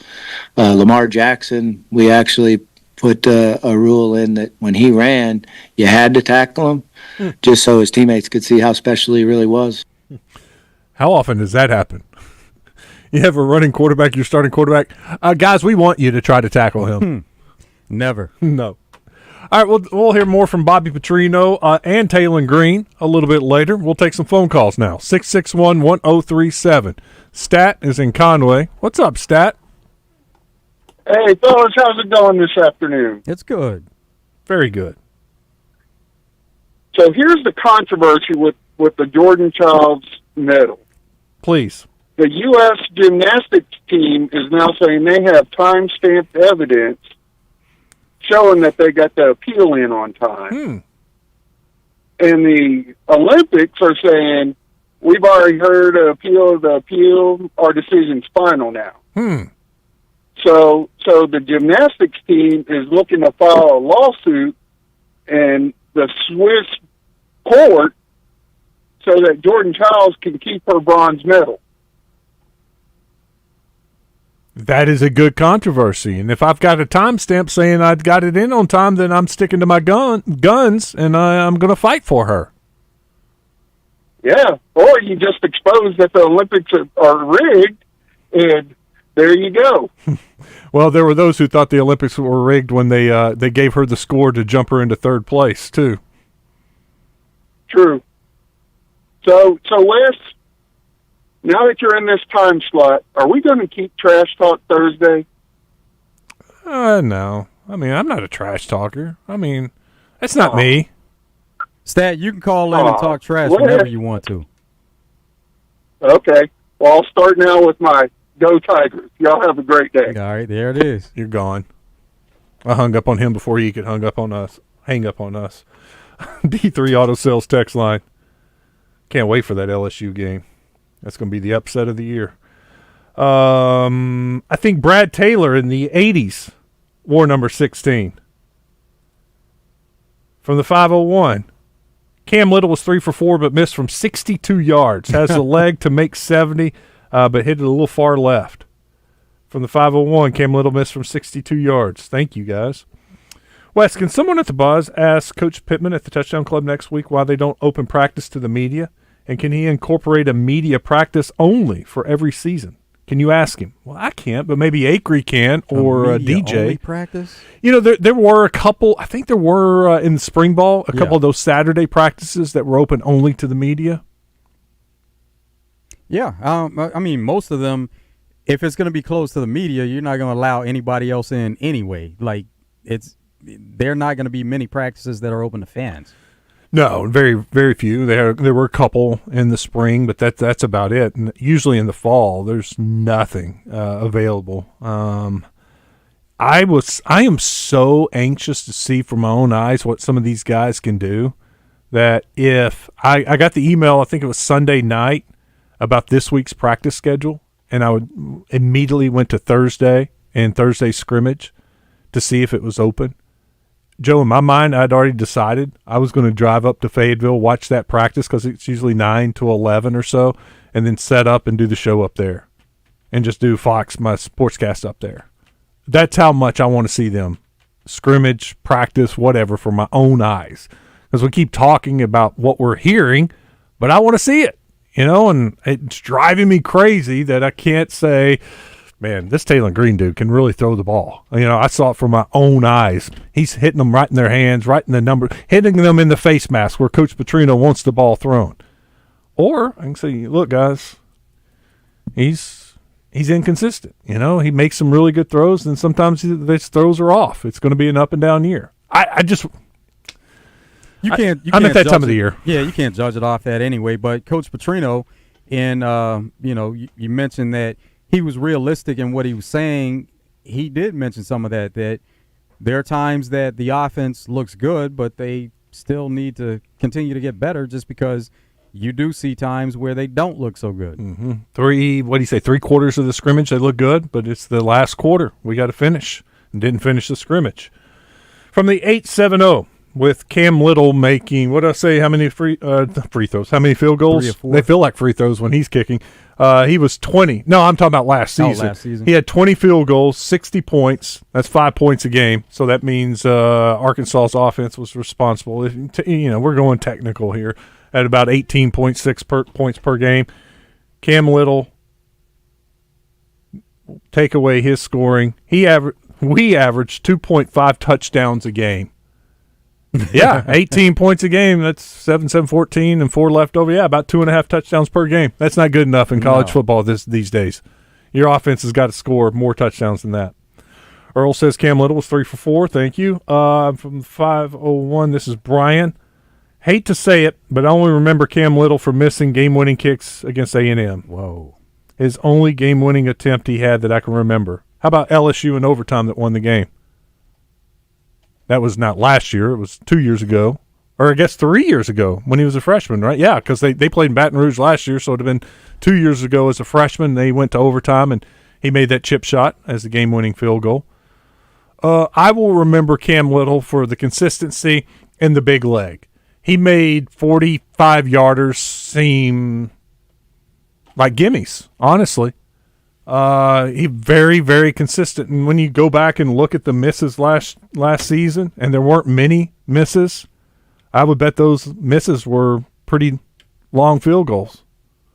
But, yeah, I'm sure that one haunts him also, Brian. The field goal against Texas A&M. That wouldn't have won the game, right? That would have tied it. Am I right in thinking that year that was a field goal to tie it, and there was still like a minute left, and Arkansas hadn't been stopping A&M, so I didn't even feel like that was going to be, put the game away. There was still some doubt, and maybe I could be wrong. Maybe it would have taken the lead, but it seems like in my mind for some reason I'm thinking that would have tied it, but with plenty of time left. Joe is in Conway. What's up, Joe? Hey guys, heard a lot about the Hogs. Excited, but I haven't heard anything about our kickers, punter, kickoff man, extra point, field goal mainly. Anybody know anything about that? Yeah, well, I can just give you an update on what they gave us following the scrimmage on Thursday when Coach Pittman talked. He was very happy with the kickers. They combined to go 8 of 9 in the scrimmage, and one of the kickers, I guess it was Shipley, hit what they called a game-winning field goal at the end of the scrimmage. That they were wanting to create a pressure situation, a 2-minute drive. They put it together, put it down. He kicked it, made it, game over, practice over, scrimmage over. So they were happy, then felt like that Shipley's come on after a bad spring, and maybe it was just bringing in the kicker from Abilene Christian and having some competition. It's helped focus him, and at least for the scrimmage, both of them kicked really well. Coach said the one they missed was a long one, so he didn't seem too upset about that. Punting, they feel like they got a good punter. Coach said during the scrimmage he had 3 punts over 50 yards, and none of them were returned. Had such great hang time. And kickoff, I thought what's his name? Zito was going to be the kick. Vito Calvarusa was going to be the kickoff guy. But Coach said during after the scrimmage that the punter had won that competition. after spring ball had taken over the kickoff situation. So they feel like the punter his name is Devin Bale. That he has a big leg, and Bale was going to kick off for him. So I mean, that's all I can tell you right now. After one scrimmage, I don't know how it's going in the rest of the practices. I'm sure they have a better feel, but what about distance on field goal kicker? What distance can he kick? Yeah, we didn't hear that. It was like a 48-yarder to win the scrimmage, and this is off the top of my head. I don't have it, so I'll take that. But does he have a Cam Little leg where he's good? They'll try a 60-yarder with him. I don't think so. Well, yeah, but that 40-yard range is what we need. Yep. If that's what you're hoping to get. Thanks for taking my call. You bet. Thanks, Joe. Let's go to Ryan. He's in Hot Springs. What's up, Ryan? How you doing? I'm good. Yeah. Good deal. They kind of talked about that a little bit while they were struggling. Is some of the kickers had not got when they got here, they had not gotten used to the way the wind in the stadium swirling around, and so they were kind of getting used to that, and it took a little bit getting used to the stadium. But you were talking about Cam. No, Cam's kick was actually going to give us the lead, but it would only been by I think a point. It would because we were down 2, so it would have given us 1, and there was still a lot of time for them to go down and get a score. And man, I sure do miss him. My wife was always a big fan of him, and probably my favorite. I'm not gonna lie, my favorite moment for Cam is probably the play y'all were talking about down at LSU. After he makes it, he hits the gritty on LSU. Yeah, that was pretty awesome. Yeah. So, but hey man, I hope y'all have a great day, and I just wanted to chime in on that and go Hogs. Thanks, Ryan. Yeah, a couple of guys have written in on the D3 Auto Sales text line. It was 21-23, and it would have given Arkansas the 24-23 lead. Zach says still plenty of time for A&M to drive down and attempt a game winner. So thank you. Never know. Make it. Defense gets a hold, turnover, fumble, interception. Stop them on downs, and you win the game. But you got to make the kick. The kicking situation, it's looking at the double R big board over here. Matthew Shipley, that's who struggled in the spring, and so they brought in Kyle Ramsey. He kicked at Houston, transferred to Abilene Christian, had a great year at Abilene Christian, and brought him in. And so those two are competing right now for the kicker position. We don't expect anybody to be as good as Cam Little. If they're even close, that'll be a bonus. But you just want to have consistency in the kicking game. Yeah, go make your 30-yarders, 40-yarders. Cam Little had a big leg and gave you that opportunity for 50-plus. I'm not expecting that. Just make the majority, more than majority. Don't go 12 of 24. Be a 18 of 24 and make all your 30. Don't miss the crucial kicks. There's always those times in the game where it's a close game and you drive down and you're either adding to the lead or, getting a little bit closer, and when he misses, it's just that feeling like, oh God, that was huge. That was a bad miss. And the whole momentum goes to the other sideline. Just don't miss those. Be that clutch kicker. College football kickers should have a high percentage on kicks 45 and under. They should have a high percentage on those.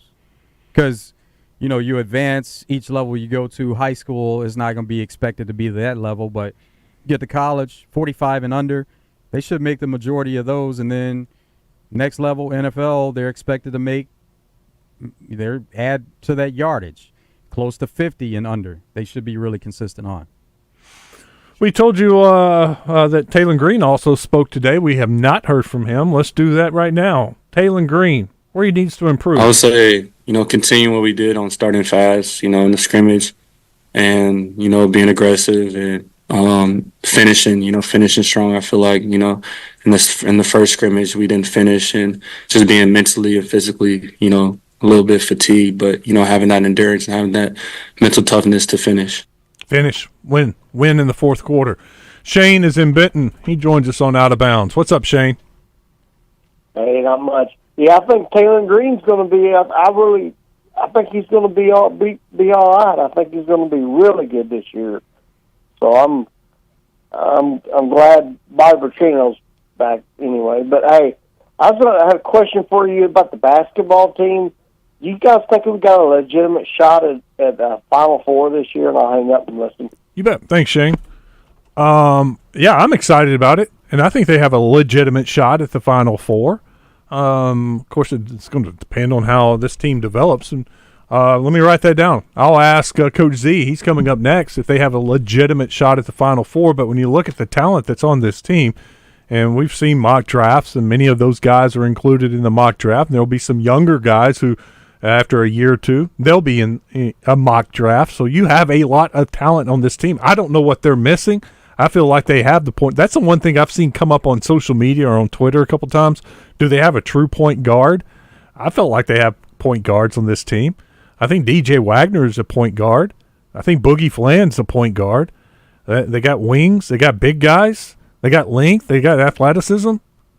And coaches, preaching driving to the basket, not just sitting out there taking a bunch of threes. They have a three-point shooter, though. Or shooters. So, yeah, I think with the talent that he's assembled, and I think with the spark that he has, he's got that drive back. Not that he was like coasting at Kentucky, but when you change jobs, change locations, something new, it does. It re-energizes you, and I think they have a legitimate shot of being a Final Four team. Calipari teams always have the potential because of the talent that's on the roster, and so, yeah, they're going to have a legitimate shot each and every year, but it's just a matter of being able to put it all together. It's a good place to end it because we'll talk some basketball next with Coach Z. I think hopefully he's arrived. Let me see. Any text? I am getting a call from the 479 area code, but it didn't say Zimmerman on there.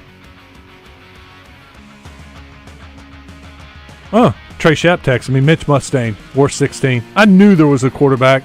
It was in my mind, Mitch, 16. Yeah, he's not on Traylon Burks' level, though. No. He had a good year. And they were, 10 straight wins?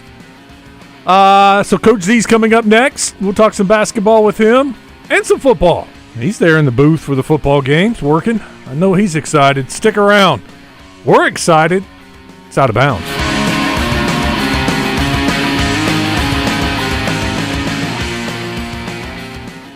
For interior, exterior, commercial, and residential painting, hire the pros at Serta Pro Painters. Get your free estimate at CertaPro.com. That's Serta with a C.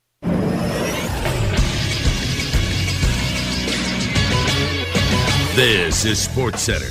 Arkansas secondary coach and co-defensive coordinator Marcus Woodson spoke to the media yesterday following practice and discussed going against Bobby Petrino in camp and the benefits it will have for the season. He gives you a lot to prepare for, which is going to, obviously shrink down what it's going to be like on Saturday. So the multiplicity of the scheme offensively that we're seeing, it's only preparing us for what we're going to see on Saturday, regardless of what the opposition is going to do. So I feel like it's nothing that we can see on Saturday that we hadn't seen from Coach Petrino at practice. Arkansas continued fall camp today, completing practice this morning. Stay tuned to The Buzz for updates. I'm Christian Weaver with The Buzz Radio Network. Political strategist and host of the Sunday Buzz, Bill Vickery, gets in the mix with the guys from Morning Mayhem, brought to you by Dugan's Pub with cold beers on tap, weekday lunch specials, and games on the big screens, and by Dizzy Gypsy Bistro, just around the corner from Dugan's in the River Market.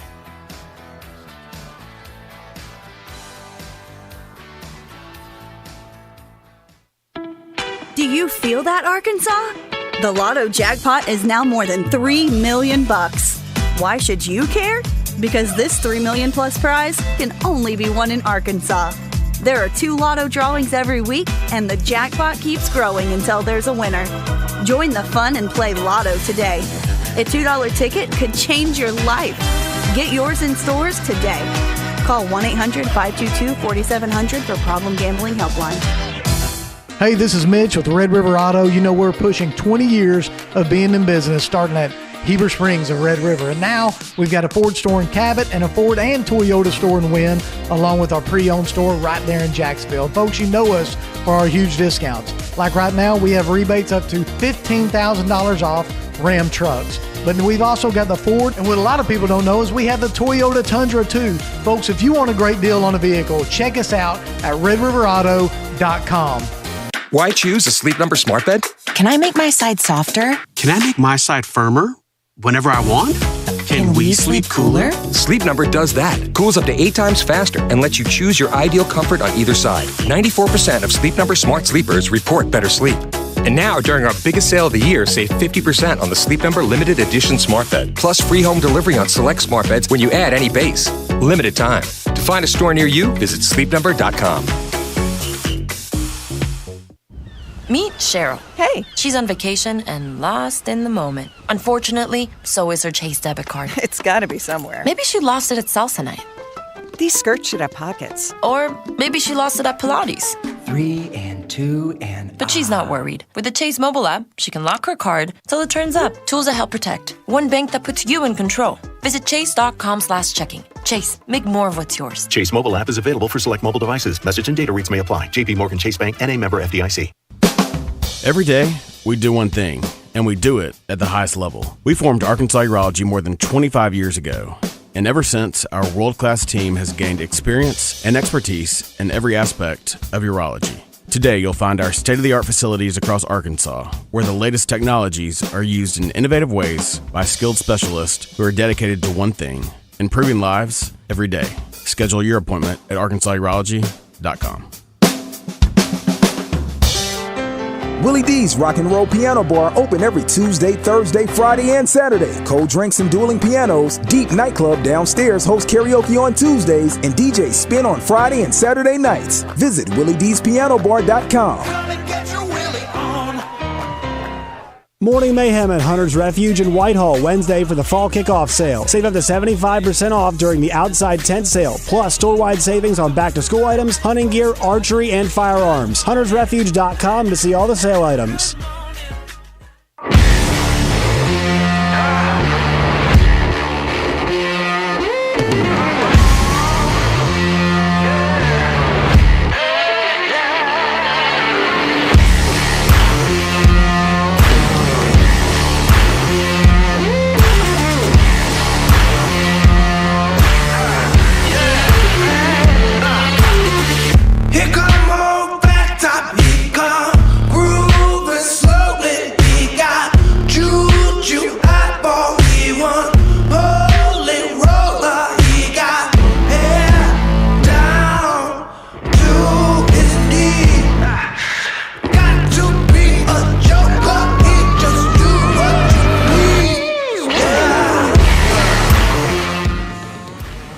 Out of bounds. That'll get you excited right there. How many people were tapping the steering wheel listening to that?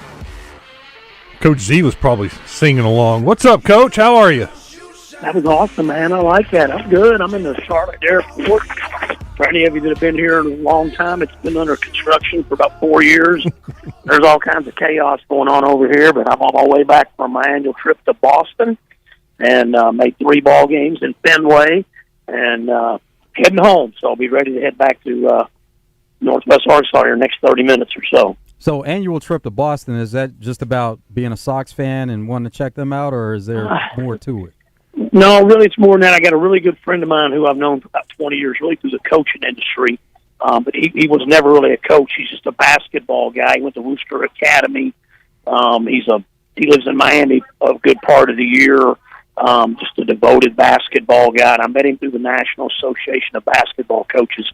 His name's Ken Sadowski. And he grew up in Worcester, and he lives in Westboro, Massachusetts. And so I go see him he invites me every year. And I've been going, I think since 2016, didn't go in 2020 because of COVID, but I go every year. It's usually it's not a week or anything, but like I got there Friday night, and then I had all day Saturday, all day Sunday, all day Monday, and then, started heading back a little bit of the day, and then started heading back this way. So Ken and I go way back. He's a Miami, he went to Tulane, and he's got a lot of ties to Miami. He loves the Miami Heat, but he grew up a Celtics fan, and he's just a basketball junkie. Yeah, I've been to Boston once. I loved it. I thought it was a really cool city, great things to eat and places to see. And I'm a history guy. I loved looking at some of the old history there. Boston. It's pretty neat Oh, town. yeah. It really is, and yeah, you're right. For history people, it's incredible, and it's a lot of what America and its origins and beginnings. A lot of that went through Boston, and from the Boston Tea Party to everything else, and of course the tradition of excellence. Even the Celtics, they have so much pride, and the Patriots, even the Boston Bruins, and then the Red Sox. Off and on. And I'm a Cardinal fan by heart, and I've kind of always liked the Royals as well, but I do root for the Red Sox just because of over the time. I've gone to so many games up here, and we went Sunday, and they got beat 10-2 by the Astros. And Red Sox folks now they'll get a little negative on you. So, these pro sports cities, man, they're not afraid to get mad in a hurry. They'll be ready to get rid of somebody in a heartbeat. But then they did win last night in extra innings. We were at that game. It was an awesome night. So I just enjoy it. Ken takes care of me. I have some other friends from the coaching world that are up this way as well, so it's my chance to see them. I did try to hook up with your boy Pat Bradley, and I told him he could come to dinner last night. Capitol Grill, everything paid for. Great ticket to the Red Sox game, everything paid for. All he had to do was show up. Still couldn't get Pat to come, but I know. But every year he's like, "We'll do it next year, Coach. We'll do it next year." He's a hard guy to pin down, but it's all I love coming up here to Boston every year. So, but it's also good to get home, Coach, sounds like your weekend was filled. Did you have a chance to check out Team USA men's and women's basketball games? Oh yeah, Ken isn't gonna miss that. And Ken's we made sure that we were able to watch those games, even going to the Red Sox game. We kept up watching on phones. We were able to watch all of the first part at his place, and then we watched the rest on phones, and it was incredible. It was a great game, hard fought game. I liked what France was trying to do, kind of how they kind of got a little rhythm going. But Steph Curry, man, that was just amazing to see. And Ken had even said it. He goes, man, Curry had struggled, but he got so hot, in the quarterfinals and the semis. He said he's going to light those dudes up today. I was like, maybe he'll drop back off a little bit. France is long. They're athletic. They got guys that can move. Maybe they can defend him pretty decent. But man, those last few minutes, that's storybook stuff, But Durant was awesome, and LeBron did a lot of good things throughout the deal. And obviously, Embiid was huge in the 17-point comeback. He was critical, and Booker played good throughout the whole tournament, I thought. But boy, Steph Curry, man, that was awesome, and he's a good representation of our country. I think just kind of. A smaller guy, tough, hard-nosed, has worked his traits so good. He's so good at everything he does. He's so good with the ball. And, he probably had 3 iconic photos, Wes, Joe, in the same game. It's not very many times you have an iconic photo, but the one where he's shooting the fade over Wimbiana, and then obviously the one putting him to sleep. And then the picture with the whole team out there on the steps with the champagne. Those are iconic photos. He did 3 of them in one day. Matt Zimmerman with us on Out of Bounds. He's in Charlotte on his way back to Northwest Arkansas. Coach, we just got a phone call before this segment, before we went to commercial break, and they were asking if this basketball team had Final Four potential. We gave our opinion, and I said, well, we'll ask Coach Z. He's coming up next. I can't wait to hear what he has to say. Yeah. Final Four potential. Yeah, and that's not to take anything away from this Razorback team, because obviously it's loaded with talent, and it's also got a lot of size and length that you like, and it's got experienced guards, which you love.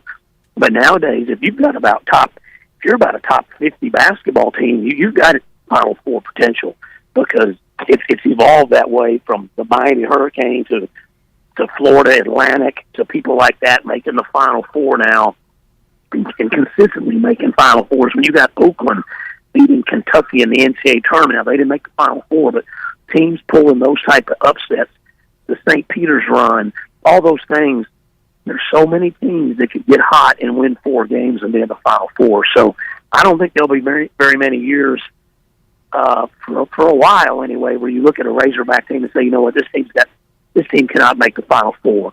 I think it's going to be a while before you can say that again, just because of the parity. And there is parity, but there's also now starting to be this great divide with NIL and with revenue share.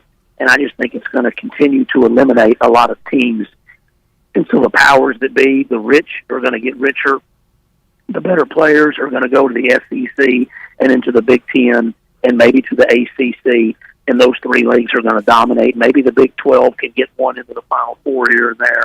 And then every once in a while there may be this, a historic run like a Florida Atlantic. But I think that it's going to get tougher and tougher and tougher for those teams because the playing field, it is not level anymore. It's an uphill slant for many, many schools. Coach, something that could change as the season goes on is where the strength of this team is.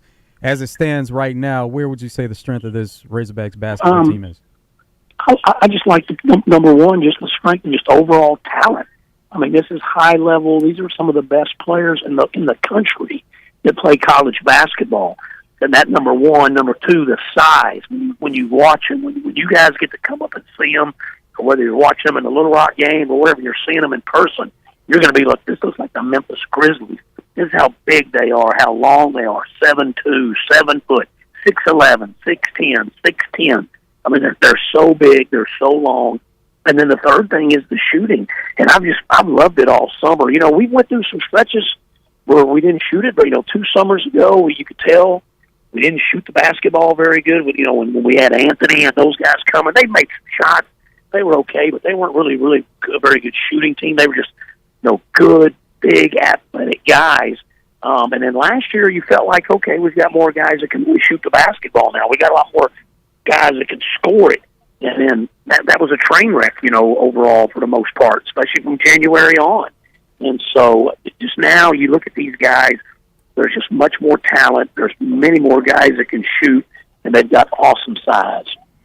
We had Joe Klein in yesterday, and we were talking about the portal, and it was football, but it got into basketball because every year it's you have a new team, and we saw that with Musselman. And sometimes at work, you find that chemistry, and they just pull together, and they become a team. And last year, it just didn't seem to happen. Can you tell during summer, watching these practices, can you tell if there's chemistry yet? I wish I could say 100% sure, but no. Last year, I thought we were going to be a lot better than we were because there was some talent and there were some pretty good athletes. And, you don't know what's going on in locker rooms or how they're getting along, so you just assume because everyone says it's going great, you feel like it's going great. But you just, the thing last year, I would say by about October is, Coach Mussel's not a big scrimmage guy. I've talked about that before. So sometimes it was hard to see because you never got to see Anthony Black go in a 5-on-5 situation, go head-to-head with Jordan Walsh for 30 straight minutes. You weren't going to see that. You weren't going to see Nick Smith go against Anthony Black in a hard competitive scrimmage. You weren't going to see that. You weren't going to see Ricky Council going against, Jordan Walsh.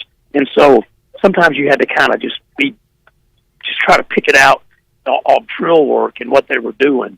This year I got to see more scrimmaging. You got to see a lot more 5-on-5, a lot more 2-on-2, 3-on-3 type stuff where they were getting at each other, where they were tattooing each other's shot. And they were trying to dunk on each other. And just the competitiveness of practices was really good.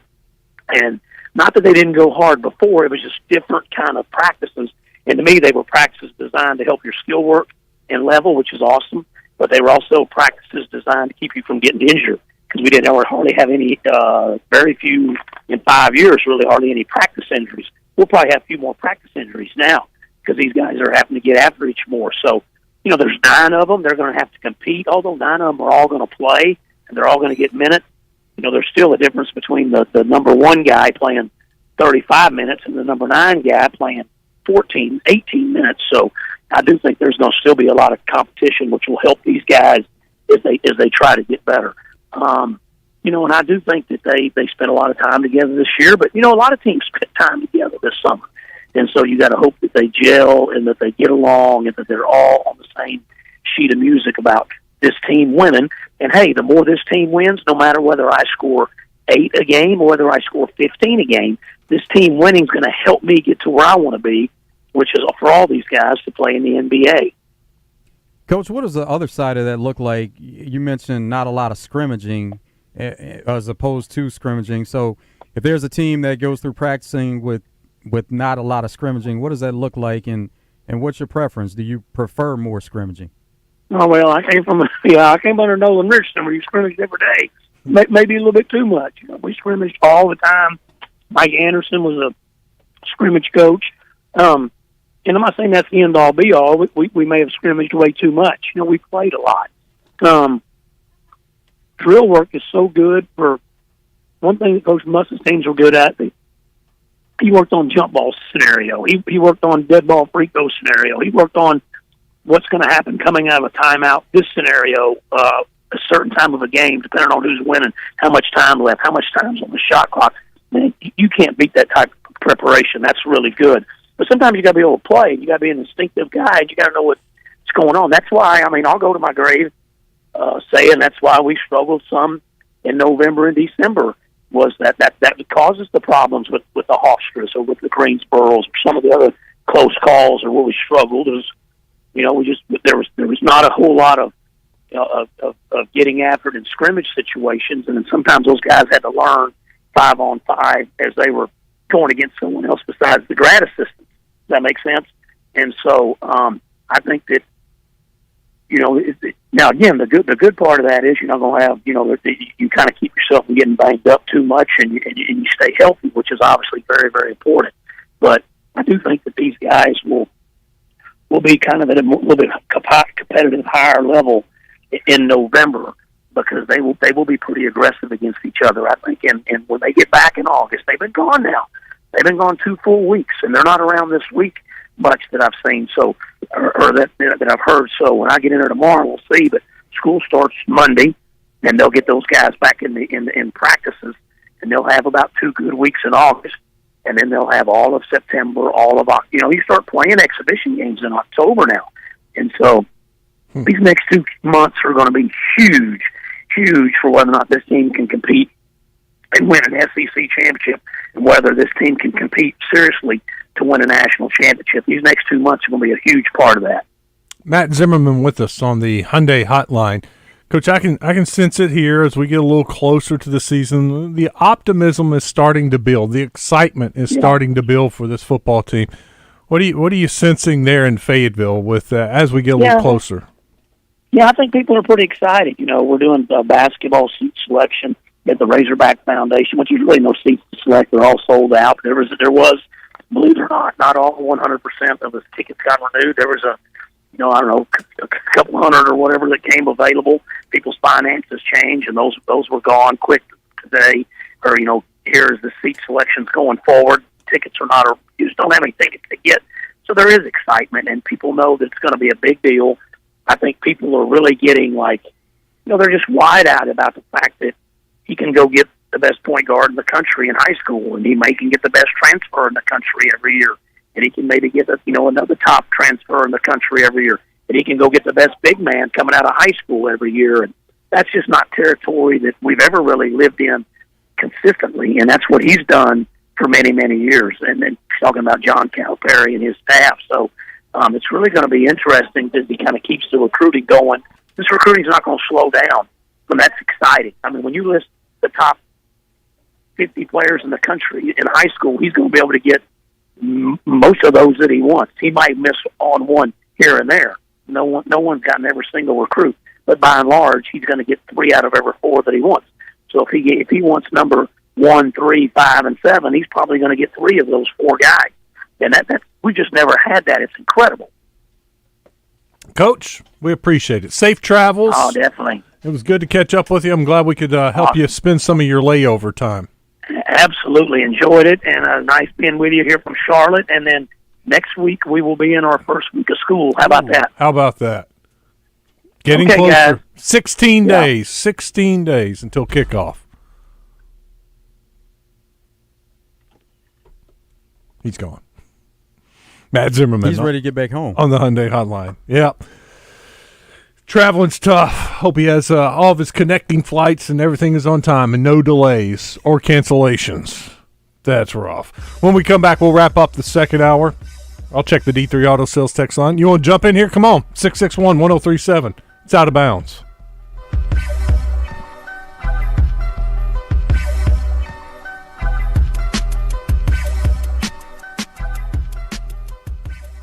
Hello, this is Justin Acree. When you think about total joint replacement, you should think of the Orthopedic and Spine Hospital at UAMS Health. This great new facility has the 3 best total joint surgeons in the state with Lowry Barnes, Jeff Stambo, and Ben Stronach. Why would you consider going anywhere else? Folks come to UAMS Health from around the country to have their joints replaced. You should too. Call 501-686-TOSH to schedule your appointment today. That's 501-686-8674. The doctor will see you now.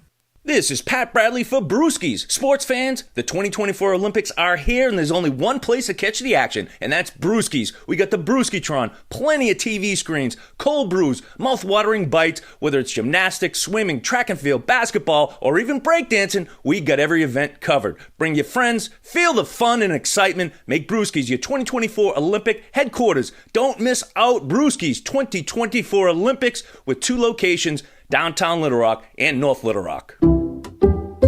Some people just know the best rate for you is a rate based on you with Allstate. And look at you, hands perfectly placed on the wheel. Not like the driver to the right of you who's really going after that drum solo. Save with DriveWise and the Allstate app and only pay a rate based on you. Not available in every state, subject to terms and conditions. Rating factors and savings vary, and in some states your rate could increase with high-risk driving. Allstate Fire and Casualty Insurance Company and affiliates, Northbrook, Illinois.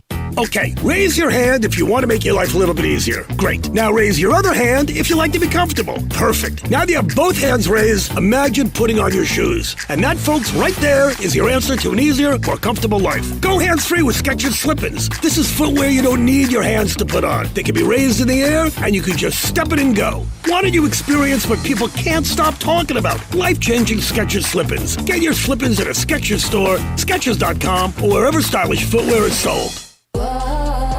My friends swim no matter the season, but my moderate to severe plaque psoriasis can sometimes take me out of the moment. Now, thanks to Skyrizi and clear skin, count me in. With Skyrizi, Risankizumab Riza, a prescription-only 150 milligram injection for adults who are candidates for systemic or phototherapy. 3 out of 4 people achieve 90% clear skin at 4 months. Don't use if allergic to Skyrizi. Serious allergic reactions and an increased risk of infections or a lower ability to fight them may occur. Before treatment, your doctor should check for infection and tuberculosis. Tell your doctor if you have an infection or symptoms such as fever, sweats, chills, muscle aches, or cough, or if you plan to or recently received a vaccine. Thanks to Skyrizi, there's nothing on my skin, and that means everything. Ask your doctor today about Skyrizi, the #1 dermatologist-prescribed biologic in psoriasis, and visit skyrizi.com or call 1-866-SKYRIZI to learn more. For over 30 years, Pickup Truck Accessory Warehouse on 65th and University has been Arkansas's truck accessory headquarters and the only stop for all your truck parts and accessories. If it goes on a truck, Pickup Truck Accessory Warehouse has it. Like step bars, bed covers, toolboxes, and ladder racks, as well as gooseneck, fifth wheel hitches, and drop hitches. All this and more can be found at Pickup Truck Accessory Warehouse, a WeatherTech Diamond dealer. 501-568-0040 or online at arkansastruck.com. And ask about the all-new RSI Smart Cap. I want to thank Rick Schaefer, John Daly, Wayne Smith, and Chuck Gatlin for all stopping by the show today. The guys are on the road on Wednesday live from Hunter's Refuge for their big sale. Be a fun show. Roger, Baz, and Justin coming up 6 to 10 on your hump day right here on 103.7 The Buzz.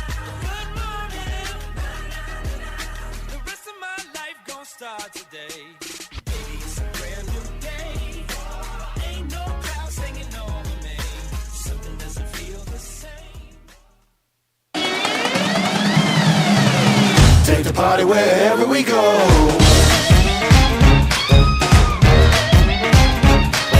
Start in the morning, go all night. Waited all week, it's time to come alive. Couple of minutes left before we hit the top of the hour. You can jump in here if you want at 661-1037. You check the D3 Auto Sales text line.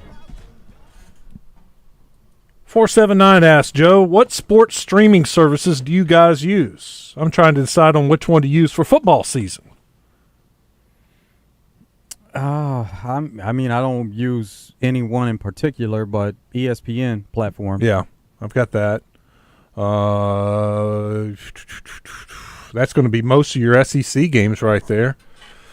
Fox has a streaming service, Fox Sports, you can use for, they'll have Big Ten, some Big 12 games. NBC has Big Ten now. That's right. It's flipped. It's a whole different landscape. Yeah. But for sure, you got to have the ESPN app.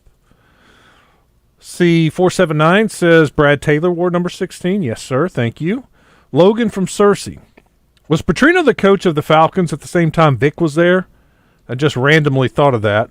I thought the timeline matched up. It did, but it happened to be the season where Michael Vick got into a bit of trouble, so he never coached him. Yeah, I pulled it up, and the quarterbacks that year were Joey Harrington, Chris Redman, and Byron Leftwich. Joey Harrington started 12 games. Redman started Joey Harrington started 10 games. Redman started 4, and Byron Leftwich started 2 games.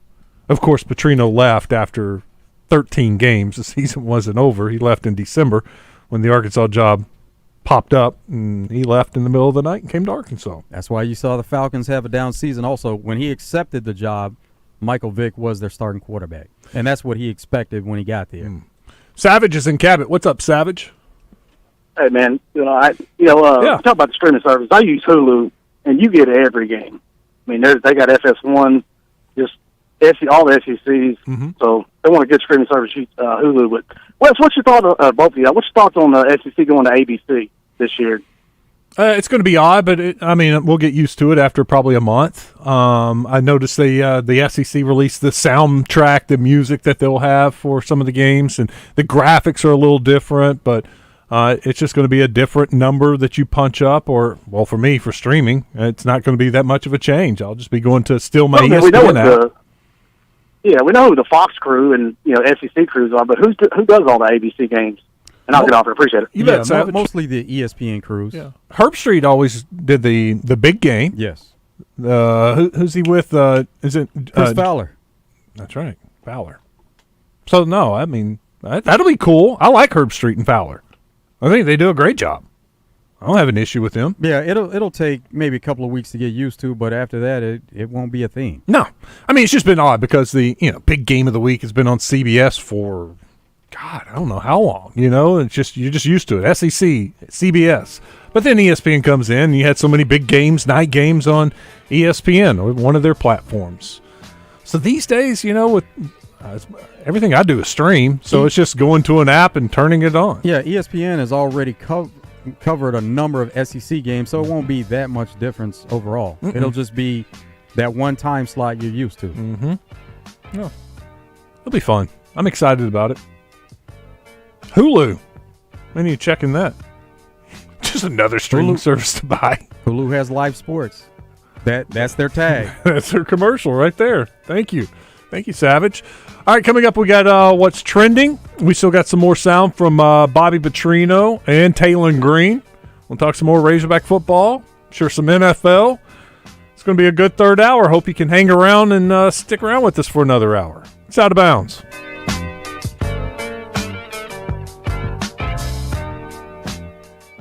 It's Justin Acree for Coffin by Design West. Shop with the local folks and get exactly what you want. You can also shop from the convenience of your own home by going to kaufmanlumber.com. There's an online store with over 800,000 items in inventory that can be delivered straight to your front door. Items in inventory include everything from hardware to housewares, heating and cooling supplies, lawn and garden tools, sporting goods, store and office supplies, and there's a huge range of products in each area available. So go by their store in West Little Rock at 14900 Cancel Road or do your shopping online at kaufmanlumber.com.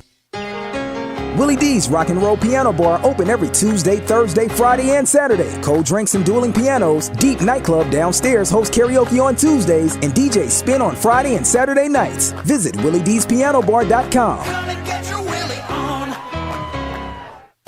Tune in to 103.7 The Buzz every Thursday night at 8 for Between the Mats High School Football Show with your hosts, Matt Wilcox and Matt McJunkins. You'll hear coaches' interviews and player interviews. You'll also get weekly top 10s and player of the week picks for each classification every week, plus t-shirt giveaways and fan interactive pick'em challenges with prizes. Between the Mats on The Buzz each Thursday is brought to you by Hootens Football, your number one source for Arkansas high school football.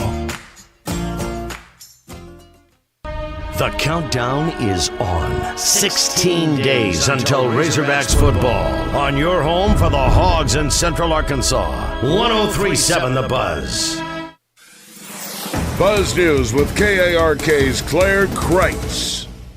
Members of Arkansas community organizations delivered letters to the Arkansas Democratic and Republican parties focused on Medicaid, Medicare, and the Affordable Care Act. The campaign is urging lawmakers to oppose cuts to Medicare and Medicaid and efforts to repeal the Affordable Care Act. It also asks elected officials to make an effort to expand these programs to cover more Arkansans.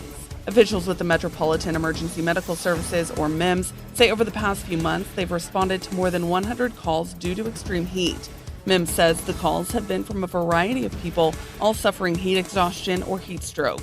Earlier this month, the United States Health and Human Services Secretary said the rise in temperatures has led to a public health crisis. MEMS reminds people to drink plenty of water and take breaks from the heat.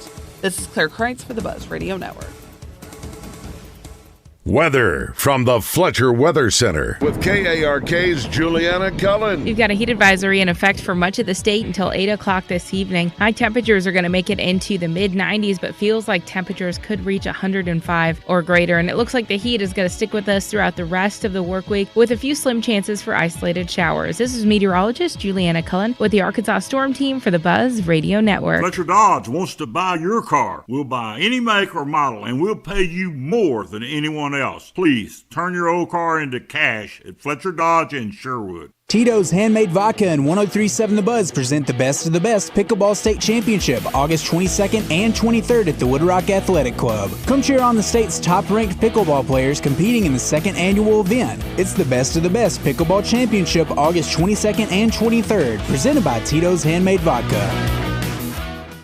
Fellas, Clint Sterner here. If you've noticed a lack of energy, motivation, and drive, it could be low testosterone. Don't wait. Get checked by the experts at Low T Center. They have over a decade of experience helping patients achieve life-changing results with testosterone therapy, or TRT. And for established patients, they offer the convenience of physician-monitored at-home TRT with advanced personalized plans that include both lab testing and self-inject medication. So if you need the convenience of at-home treatment, Low T Center's where it's at. They make it easy, shipping directly to your door. Go to lowtcenter.com now to book your appointment online. Low T Center, reinventing men's healthcare. Hey, Raj, have you checked out Scoops in Little Rock? The new homemade ice cream spot with the drive-thru? Yep, it's amazing. Right. They've got coffee, cookies, pastries, and breakfast sandwiches, all local brands. We know about Scoops' one-of-a-kind ice cream, but the Blackberry Market scones, the Killer Croissantery breakfast sandwiches, and you know from me, the Lava's coffee. And they're open 365 days a year, 7 a.m. to 10 p.m., which is perfect morning coffee for me and a late-night ice cream run for you. Gotta love it. I'm going to be there every day, Raj. Scoops at the corner of Broadway and 3rd in downtown Little Rock. Come taste the best. Getting quality employees to fill positions in your company is essential,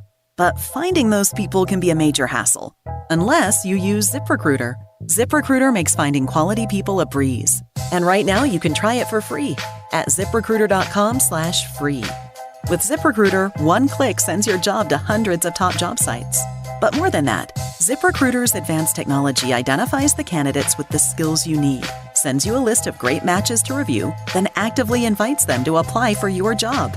And the results speak for themselves. 4 out of 5 employers who post on ZipRecruiter get a quality candidate within the first day. That's right, the first day. Now you can focus on your business and let ZipRecruiter do the work finding the best people for you. See for yourself. Experience the ease, efficiency, and power of ZipRecruiter for free. Just go to ZipRecruiter.com/free. That's ZipRecruiter.com/free.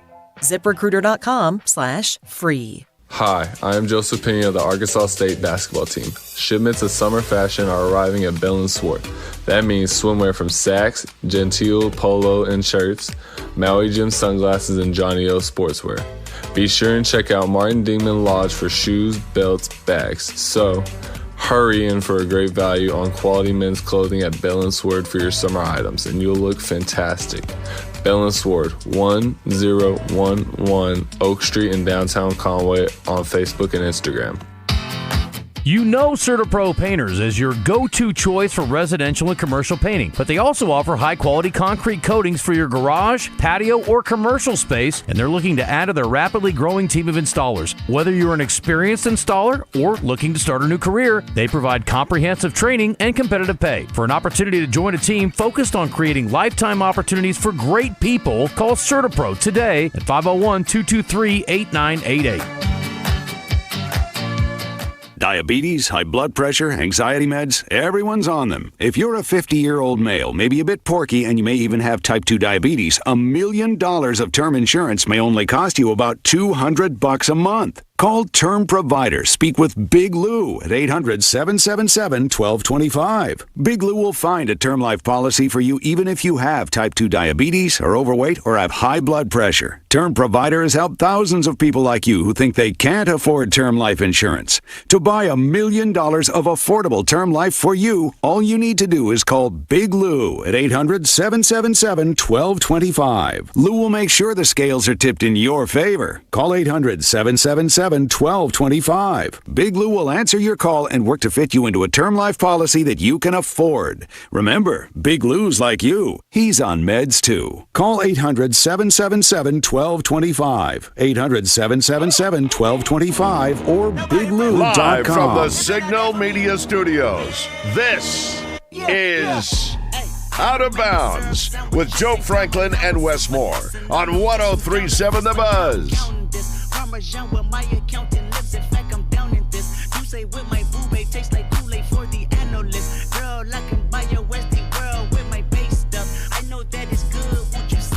We'll get to what's trending in just a second. Joe, during the commercial break, I went to Bet Saracen. I was looking at something, and you know what pops up immediately on Bet Saracen? What's that? They got me fired up, and I got some little chills going on right now on my forearm, some little goosebumps. The 2024-2025 regular season Arkansas Razorbacks Double R prop bets for the season. They are up right now on Bet Saracen, and I've already found you a winner, and it's got the highest odds. Folks, jump on it right now before we all hammer it and the odds go down. Xavier Story, the transfer linebacker out of Georgia, who is going to be their guy this year. Over 74.5 tackles. Xavier Story, knocking on wood, as long as he doesn't get hurt, is going to lead the team in tackles. He's going to have around 100 tackles.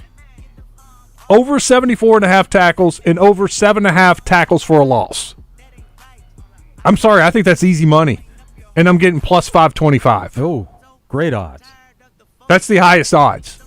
And I went down some of these prop bets. I'm like, yeah, that could happen, that could happen, that could happen. And I got to Xavier. I'm sorry, it's not like Xavier where you don't pronounce the X. You do pronounce the X. Xavier, sorry. Over 74.5 total tackles, over 7.5 tackles for a loss. Hold on, I got to log in. I'm taking it right now. I'm not waiting for all y'all to hammer this and drive the odds down. Plus 125. Done. How much am I going to bet on that? I feel good about it. Done. Place bet. In. Got it. That was exciting. Way to go, Double R.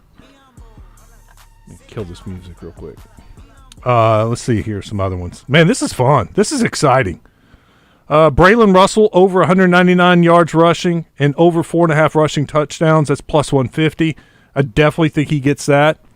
I think Braylon Russell's going to be that short yardage back at the very least.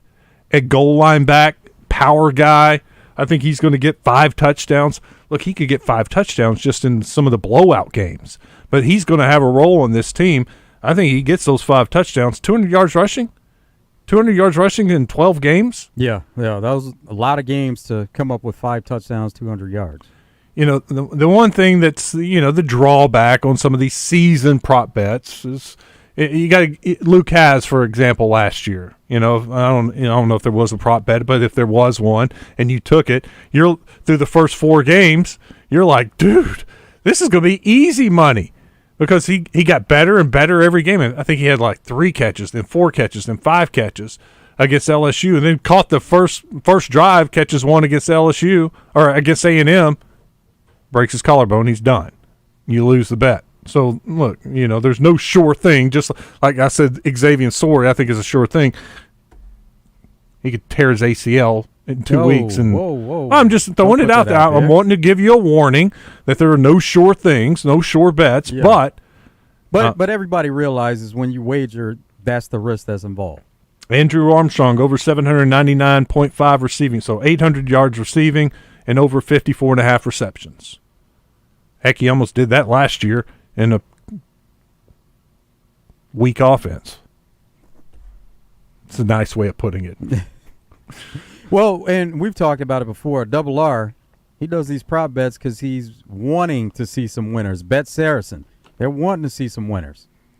But he also uses the stats. I'm sure he pulled up the stats from last year and is doing some projecting. Landon Jackson, over 49.5 total tackles and over 6.5 sacks.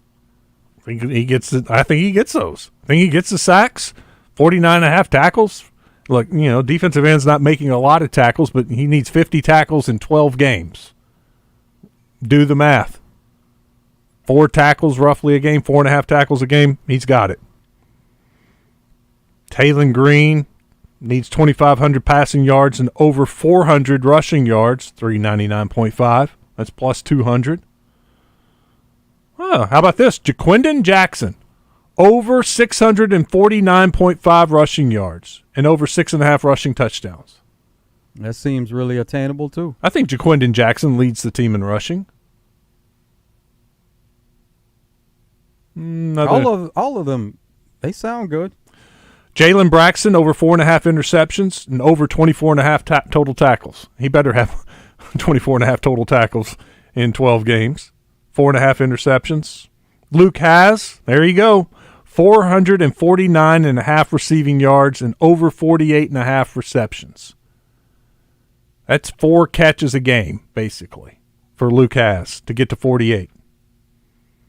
Rashad Dubinion, 249.5 yards rushing and over 99.5 receiving yards. Very doable. Brad Spence, another linebacker, projected to start. They talked about him in that, what they call it, the penny package, where he's going to be rushing the quarterback. 44.5 total tackles. That should be a no-brainer. And over 4.5 sacks. If he's going to be rushing the quarterback and using him in that role, very obtainable. Isaiah Satania, over 499 yards receiving and over 34.5 receptions. That's pushing it. 34.5. But you know what? Satania's one of those guys. I think he's going to get 4 or 5 catches a game just because a couple of them are going to be those little bubble screens, those little short passes to get the ball in his hands. I think he racks up the number of receptions. Yeah. Tyrone Broden, one more for you. And this has got the second best odds besides the one, well, it's tied. Rodney Hill has a prop bet. And he's like the third, fourth string running back. Someone texted me a website when I was reading that.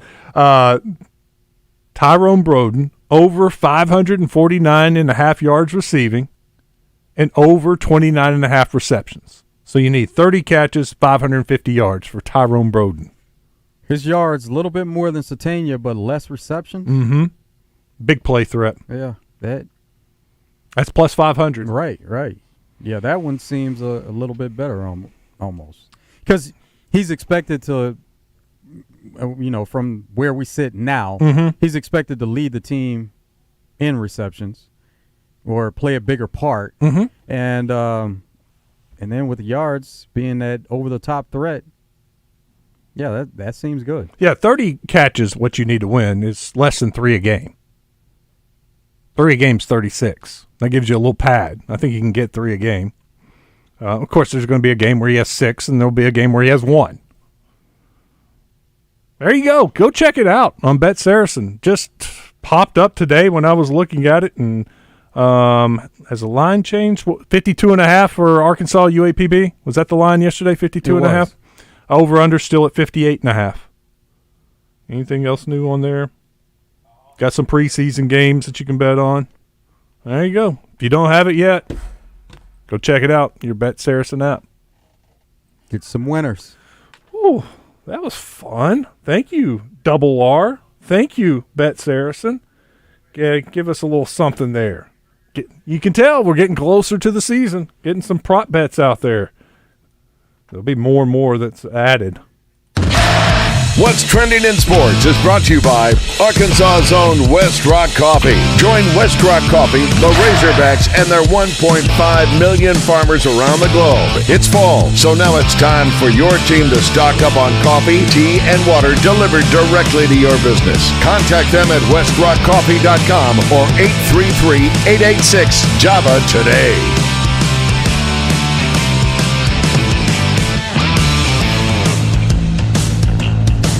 Well, the big news today, J.J. McCarthy is going to have surgery. Meniscus is what I was seeing. And once they go in there and figure out how bad it is, we'll have a better timeline. Yeah, because meniscus, they can take anywhere from 2 to 4 weeks. But if it's something more than that, then it can take a little bit longer. But also, you want to have the luxury of bringing him along slowly, not rushing him on the field. And I guess there was a quarterback competition there with him and Sam Darnold, but that's the other luxury you have is you have a veteran quarterback in Sam Darnold. Well, if you had made a bet on Sam Darnold to be the starting quarterback in Week 1 for the Vikings, I think you're feeling pretty good about your bet right now. Had to get it in, though. I bet those off odds, the board now. Is it off the board? Well, it would have or to the be. odds have been drastically changed to where it's not worth making that bet. But I hated to hear that. Was there a play? Did they show a play where he did it? I didn't remember seeing anything specific. I didn't see anything. All I read was he complained of knee soreness over the weekend, so they went in and got it checked, and then that's what they found. Let's stick with the NFL. Schefter was the one who reported that. Here's more from Schefter. Believes the Guardian helmet becomes the new norm. The Guardian helmet's that padded helmet that you see. Some players will wear it during the game. Almost everybody wears that pad during practice these days. Yeah. I was looking at some of the Cowboys video last night, and just about everybody had that on. And why wouldn't you? I mean, I would. For safety purposes.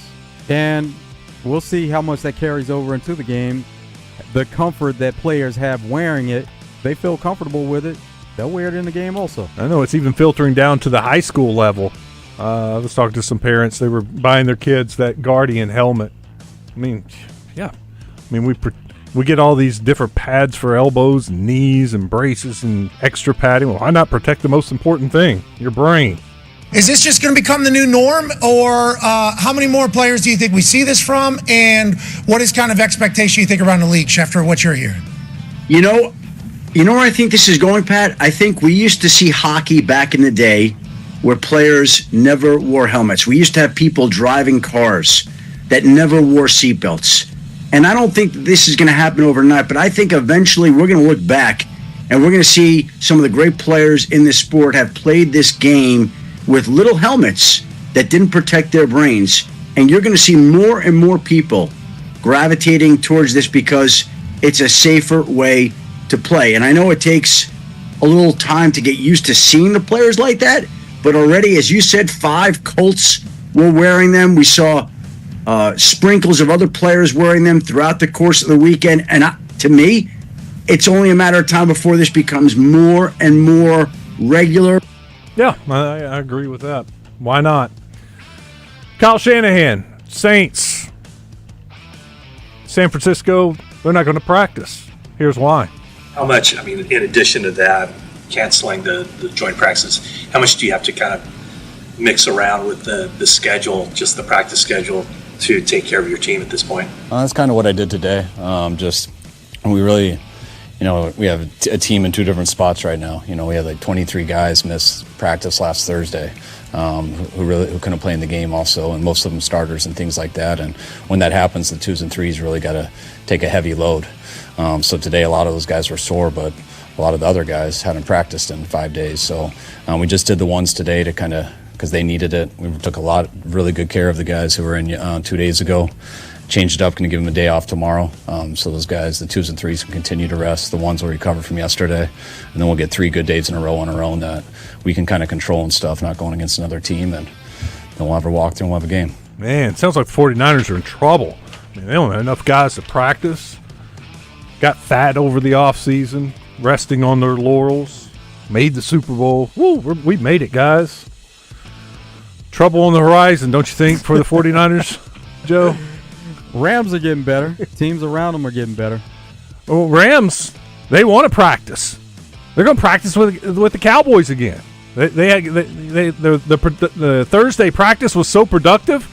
The coaches got together and said, let's do this again. This was great. And so they're going to practice again on tomorrow, Wednesday. That's what championship teams do. Championship teams. Wow, like it. I said there wasn't going to be any more trash talk Thursday. Let's go to the Chiefs. Gosh, Scott Works, Chiefs fan. He was bummed out about Hollywood Brown. Hollywood, they were able to get the joint back into place without surgery, which is a positive. And then we'll just see on the recovery. He's back in Kansas City now. He stayed over in Jacksonville till they got that thing situated. That was a rough injury. What was it? Sternum? Separated? Something? Clavicle and shoulder. So collarbone, shoulder. From the sternum? Yeah, and they said he won't need surgery, which was surprising. Painful. It's got to be. Sounds painful. Let's go to Tyreek Hill, former Chief. There was a good debate. This is something different, right? Who would win in the race? Didn't he say he could beat Noah Lyles earlier? He did. Yeah. But this isn't what this is about.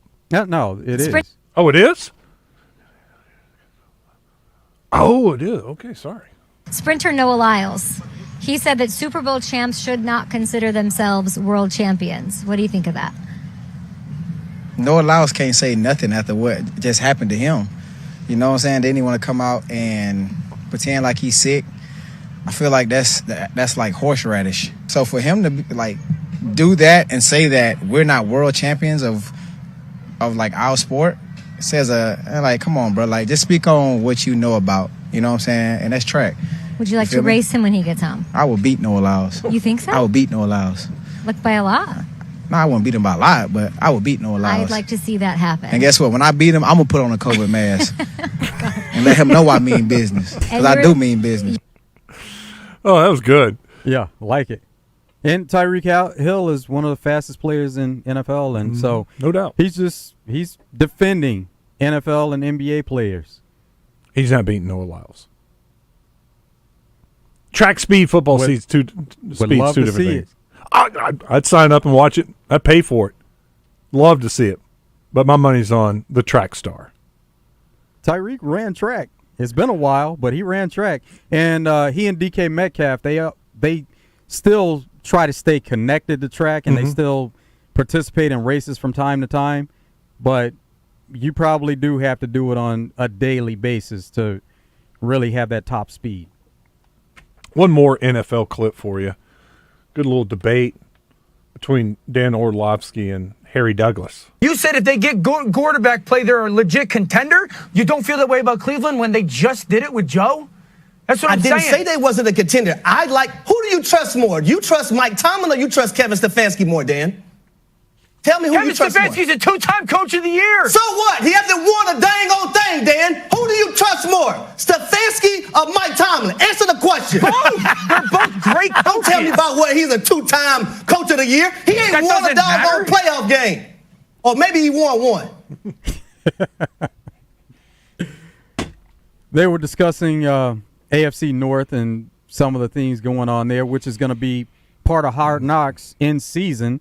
They're going to feature all four teams. Ooh. And they were just talking about quarterbacks, who has pressure on them, and those were the two teams because they consider, Ravens.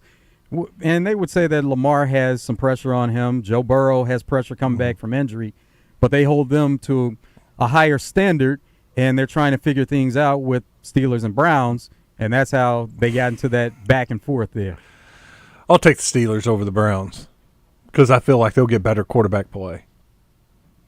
That's the big question, though. Deshaun Watson, can he get back to form where he was a few years ago before he had some issues going on, and he was one of the top quarterbacks. Yeah. Oh, if he gets back to where he was, watch out for the Browns. They could be really good. Yeah, their roster's loaded. That's the biggest question mark, honestly. I mean, they're set everywhere. But can he lead them and be the quarterback that he was? Live up to that contract? If he does, woof, watch out. Since we're still talking NFL, let's bring him in. 49er John, man, your team going on? You're beat up, worn out, can't even put on a practice. What's going on out there? And with our third string or fourth string players, we will beat the hell out of Dallas. How about that? Nah, not your third. No or matter fourth who string. we put out there, we will beat the brakes off Dallas. No. You better just worry about getting your guys healthy and getting your wide receiver situation settled. Everything is going to happen. Everything is happening for a reason. Nobody's out. They're just injured. It's a big difference. We're going to be okay. And then a lot of them taking it easy. You know, it's okay. See, when you own the NFC, you know, when you know you're going to the Super Bowl, that's the minimum. If you're not getting better, you're getting worse, and teams are catching up with you. Y'all can't even practice. And what team in the NFC is catching up with us? Everybody's making moves, getting better. Okay, out of the final four teams that was in the NFC Championship and all that divisional, what team has gotten better than the 49ers? Well, the Eagles made some nice moves. Oh, really? Okay, 42-19. What else? That was last year. I'm just saying, though, nobody – listen, y'all going to beat up each other in y'all division. Watch out for Detroit. Detroit got to fight with Green Bay. We don't have to fight with nobody in our division.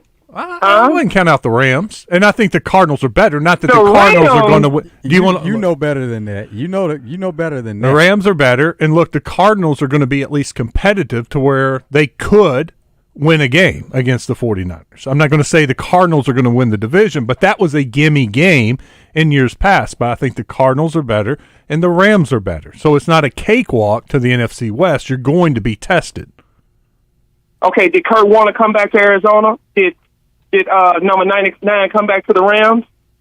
No, they didn't. They all retired. So the Rams and the Cardinals are going to be what they are. They're going to be second and third tier to the 49ers. It's a guarantee we're going to win our division. Nobody else can say that.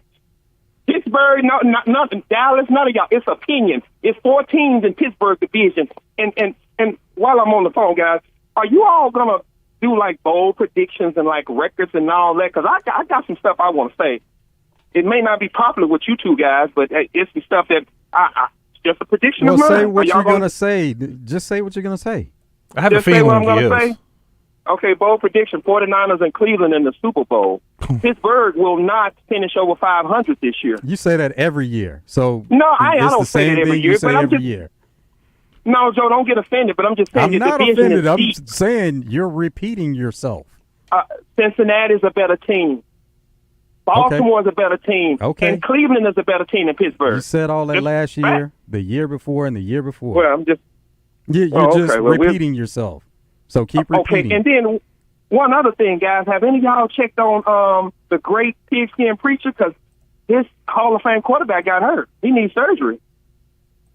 Y'all checked on preacher? Make sure he's still drinking. He hadn't drunk any of that sinful wine or anything after this? And then that's one thing I'm worried about. Week 2, the 49ers, we have to play Minnesota. And Sam Darnold, our former, the best former backup quarterback in the league from last year, we have to play him. So I'm really worried about that game because he knows us. Yeah, I wouldn't worry too much about Minnesota. I think they're going to Minnesota, they're on the way down. Detroit, Green Bay, and that, I think Minnesota is going to have a rough year.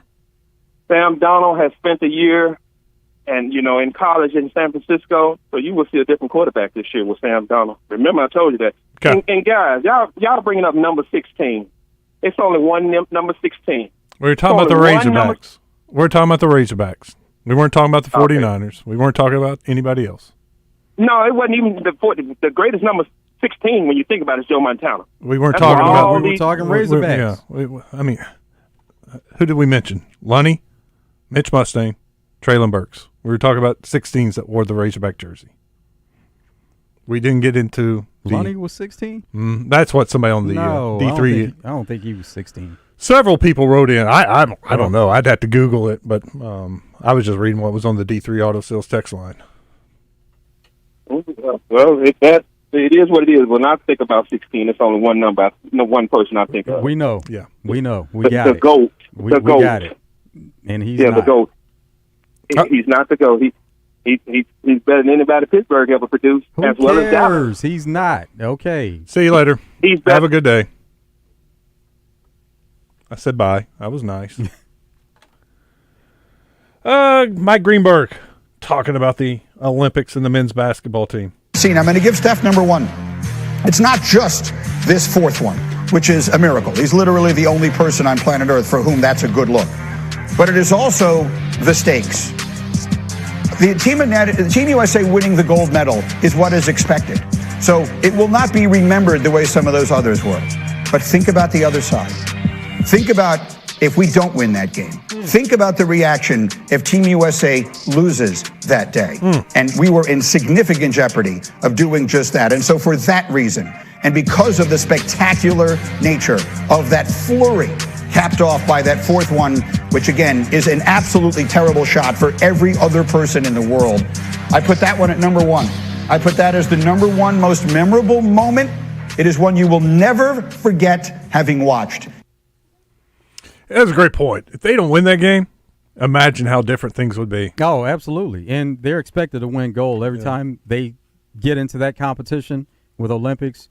Barry Lunny was number 7 also. Thank you.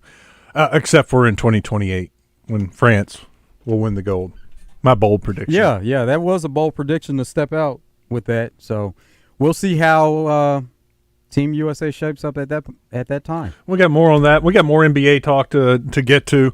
We'll hit a break, and then we'll come back and do that. We'll take some more phone calls at 661-1037. We'll finish it strong. It's Out of Bounds.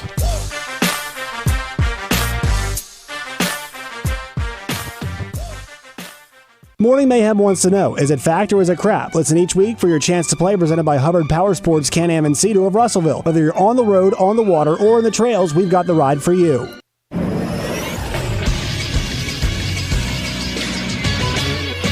This is SportsCenter. Arkansas secondary coach and co-defensive coordinator Marcus Woodson spoke to the media yesterday following practice and discussed going against Bobby Petrino in camp and the benefits it will have for the season. He gives you a lot to prepare for, which is going to, obviously shrink down what it's going to be like on Saturday. So the multiplicity of the scheme offensively that we're seeing, it's only preparing us for what we're going to see on Saturday, regardless of what the opposition is going to do.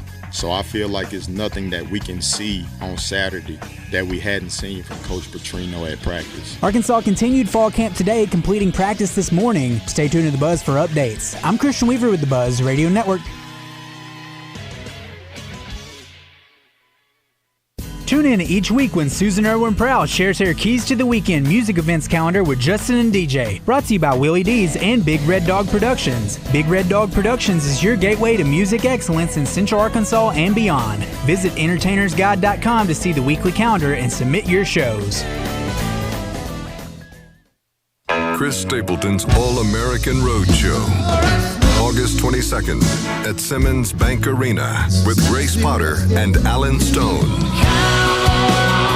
On sale now at Ticketmaster.com. You know CertaPro Painters is your go-to choice for residential and commercial painting, but they also offer high-quality concrete coatings for your garage, patio, or commercial space, and they're looking to add to their rapidly growing team of installers. Whether you're an experienced installer or looking to start a new career, they provide comprehensive training and competitive pay. For an opportunity to join a team focused on creating lifetime opportunities for great people, call CertaPro today at 501-223-8988.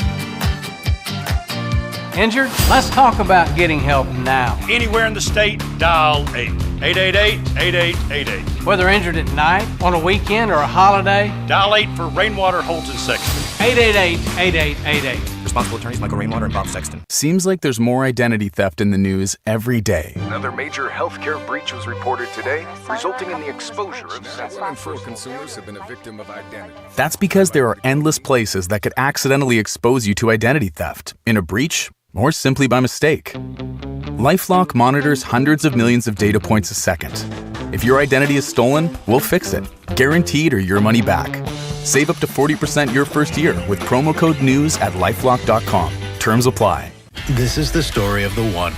As a facility technician installing a new welding station, he knows getting the ventilation right is critical for safety. That's why when questions arise, there's Grainger. Grainger offers detailed technical product information online at his fingertips, so it's easy to find what he needs. Because when it comes to safety, having answers means he and his people can breathe a little easier. Call, click Grainger.com, or just stop by. Grainger, for the ones who get it done. Roger Scott for Family Markets. Are you looking for a grocery store that feels like home? Then look no further than Family Markets. With stores located in Pangburn, Malvern, and Shannon Hills, you can think of them as neighborhood staples, where the butchers still cut and pack their own meat, where the produce is always fresh, and customer service is a top priority. And with over 100 years of experience and knowledge in the grocery business, the management team at Family Markets is dedicated to bringing you the best shopping experience possible. So why not stop by and check them out today? Family Markets, the way grocery shopping should be.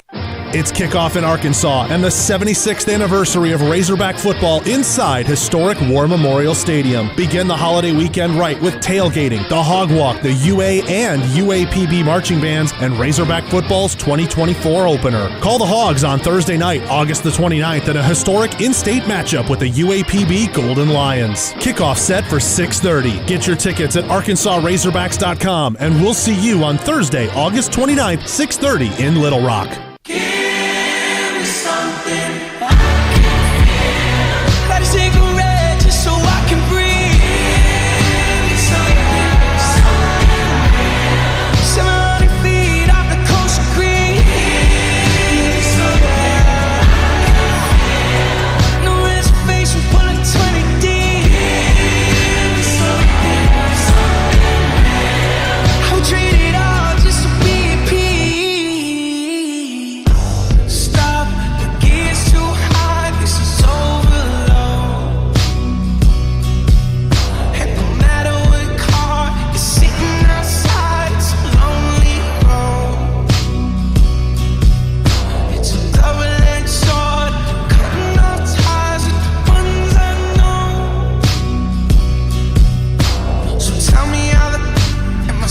Welcome back. It is Out of Bounds.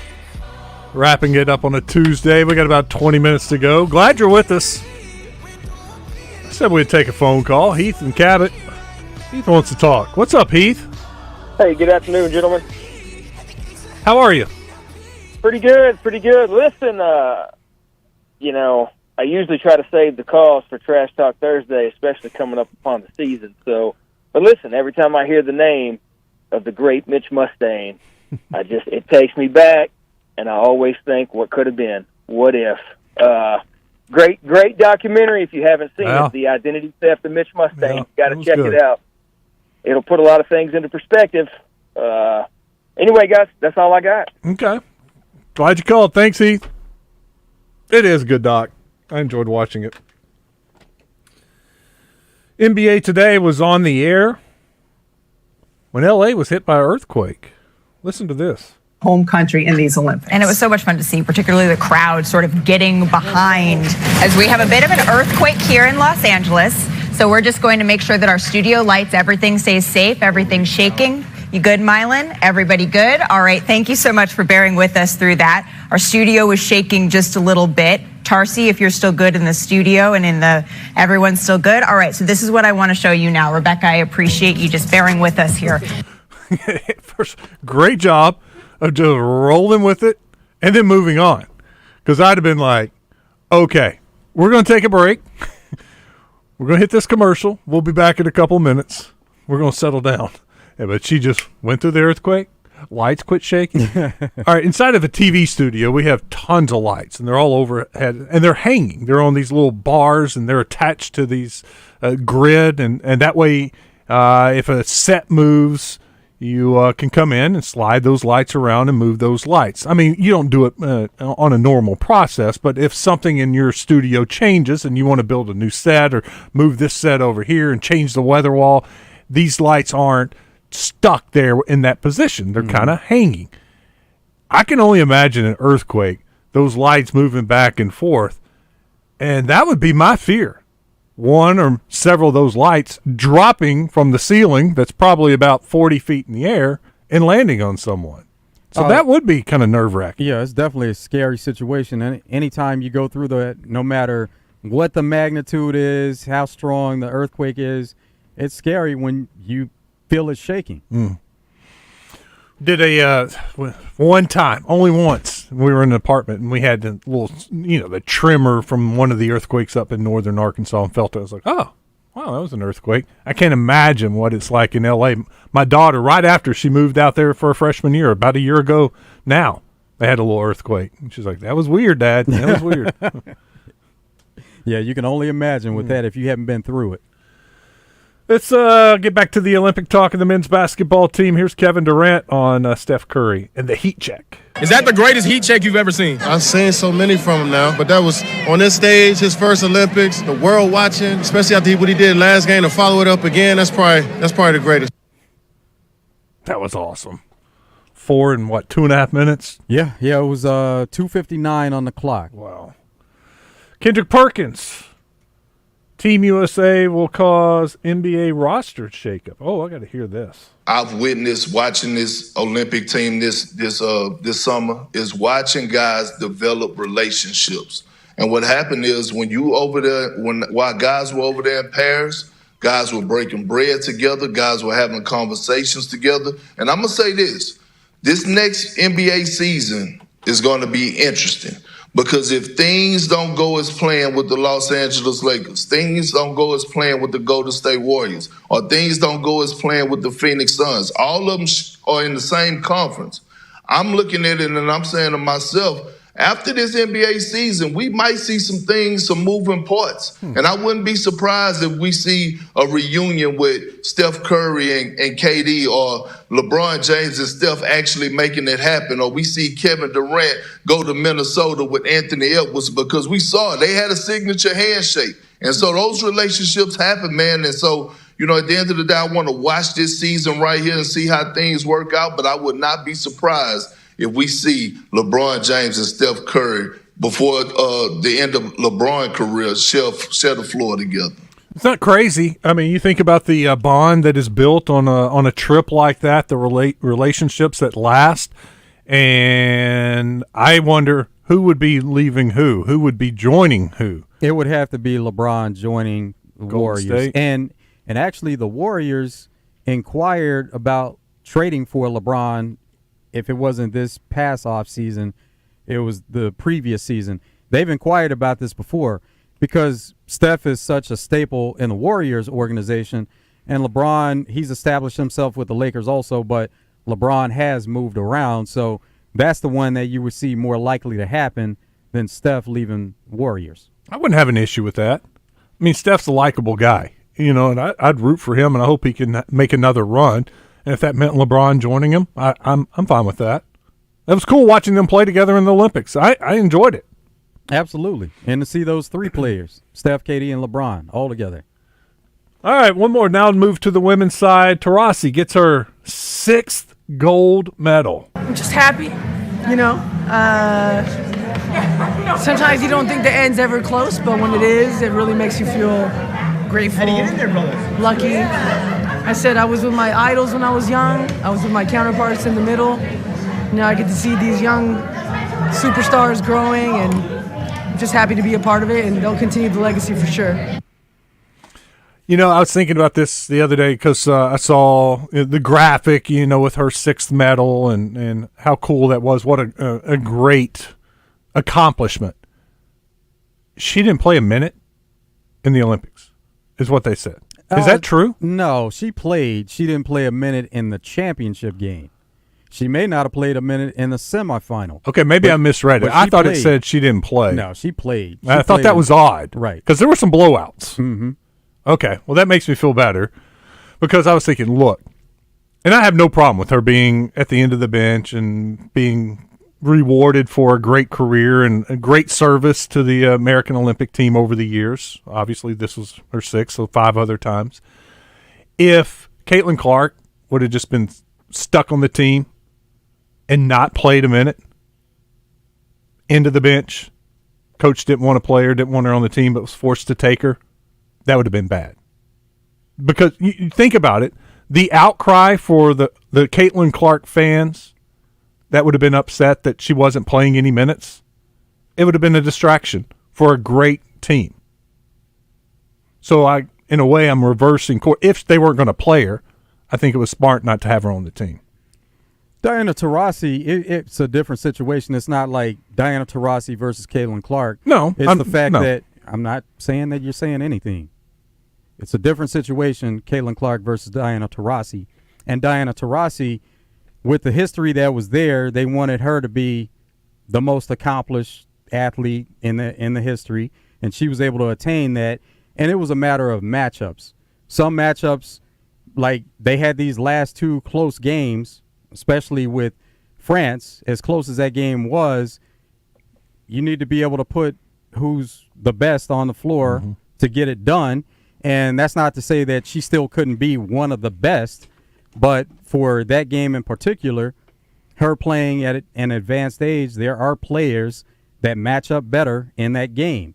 And so that's why she wasn't going to play. Fair to say she's not one of the top 7 or 8 players on the team? 7 or 8? No. The rotation-wise. Yeah, probably not. But there wasn't a huge outcry that she wasn't playing. No. I think it was pretty evident and obvious to see that there were better players and better options. Yeah, and then you have to break it down with by position, guard, forward. And so they had a number of guards on this team, and it was just a matter of you have to be – you can even look at the men's team, same thing. Tyrese Halliburton is a really good player, but on that team, something drastic needed to happen for him to be able to crack that lineup and play some major minutes. Steph Curry, maybe he wasn't going to be available. Drew Holiday, and LeBron handles the ball. Kevin Durant handles the ball. So even though these guys don't necessarily play point guard, they still can do what the point guard does. And so Tyrese Halliburton was more of a luxury on that team than a need on that team. Very well said. All right, we'll take a break. When we come back, I got several things on the D3 Auto Sales text line. We can take another phone call if you want. We'll have about 10 minutes when we come back. Wrap it up and let Double R take over. Stick around. It's Out of Bounds.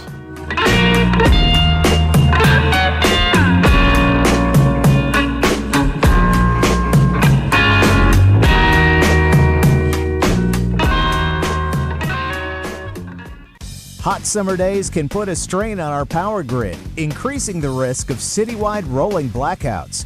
Don't get caught off guard and stuck in the heat. You can ensure your home stays cool with a safe and reliable Generac standby generator from Generator Supercenter of Little Rock. Visit us today at 15104 Chenal Parkway in Little Rock to find the perfect power solution for your home. Generator Supercenter, the standby power people. Stop by and see them today. Well, we're wrapping up summer, and you may have not got to go to the lake or enjoy some of those things outside that you normally like to do because of that pain in your wrist or maybe in your back or your hips. Bone-on-bone constant pain has been keeping you back this entire summer. Well, don't let it affect you going into the holiday season. Why? Because there's a new therapy. It's a cellular therapy from QC Kinetics. Hey, everybody, it's RJ Hawk. This exciting new cellular therapy can get you lasting relief, and it can give you your life back. QC Kinetics uses cutting-edge treatments that accelerate your own body's healing properties, revitalizing your joints so that you can move again. If you're living with chronic pain from arthritis or injury, you need to know steroids and surgery and pain pills are no longer your only option. There are people all over Central Arkansas that are trusting QC Kinetics today, and they're getting their life back. The best part about this entire treatment, there is no downtime and no surgery. All you have to do is call for a free consultation. 501-222-8440. 501-222-8440. That's 501-222-8440. Pickup truck, sports car, motorcycle, minivan, townhouse, 2-story, farmhouse, fixer-upper. What you drive and where you live is different for everyone, so it's important to have insurance that fits your needs and is just right for you. At Shelter Insurance, we understand that, which is why our agents help you design a comprehensive auto, home, and life insurance plan. Insurance that fits just right. See Shelter Agent Christy Pettit in Maumelle, Matt Cooper in Russellville, or Madison Buse in England.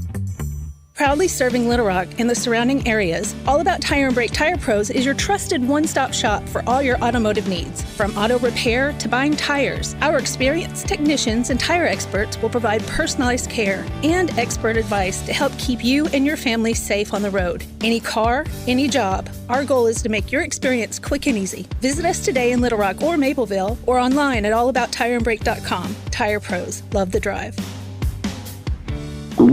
Oh no, stomach issues again? Stomach issues? Who are you? Your pancreas. I could be the real reason for your diarrhea, gas, bloating, stomach pain, or loose oily stools. I thought it was my stomach. People often do, but any of these symptoms could mean having a condition called exocrine pancreatic insufficiency, or EPI. With EPI, the pancreas doesn't release enough enzymes to break down food, but EPI is manageable. Use the symptom checker on identifyepi.com and speak with your doctor. That's identifyepi.com. Sponsored by AbbVie. I want to learn how to cook, but I keep ordering takeout. Accomplishing goals is hard, but when your goal is to learn a new language, Babbel makes it easy. In just 15 minutes a day, Babbel will help you start having conversations in as little as 3 weeks. Words and phrases you'll actually use. So when someone asks, "How's your French going?" you can say, Babbel facilite grandement l'apprentissage d'une nouvelle langue. Now try Babbel for free at Babbel.com. That's BABBEL.com. Babbel.com. Join the zone each Monday for Game Balls and Jockstraps, brought to you by A Caddy's Touch Landscaping. Find out who made the best, average, and worst headlines in sports and entertainment each Monday as Justin and DJ give you their Game Balls and Jockstraps on the zone from 10 to 1. It's all brought to you by A Caddy's Touch Landscaping, 501-794-2770. Call today to get your landscape updated to a whole new level and be listening for Game Balls and Jockstraps only on 103.7 The Buzz.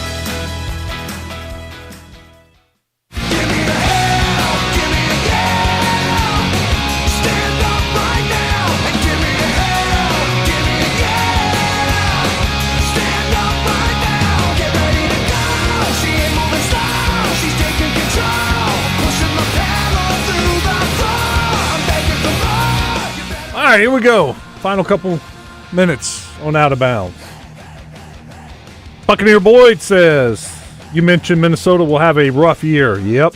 J.J. McCarthy has to have meniscus surgery.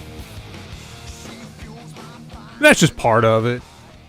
I like the improvement of the teams in the NFC North. I think Detroit wins that division. Green Bay's right there with them. I think that's a dogfight, but I don't trust Jordan Love. I think he had a great finish to the year, but... Oh, that's interesting. Don't trust him, the guy that just got paid. Yeah, he did. I think they overpaid for half a year, 10 games. I know it's a short sample size, but I like Detroit better than Green Bay. You see what he did in this preseason game they just played? No, I didn't. He played like 3 plays, threw a 65-yard touchdown, out of the game. I'm out. That's good. Walk it off.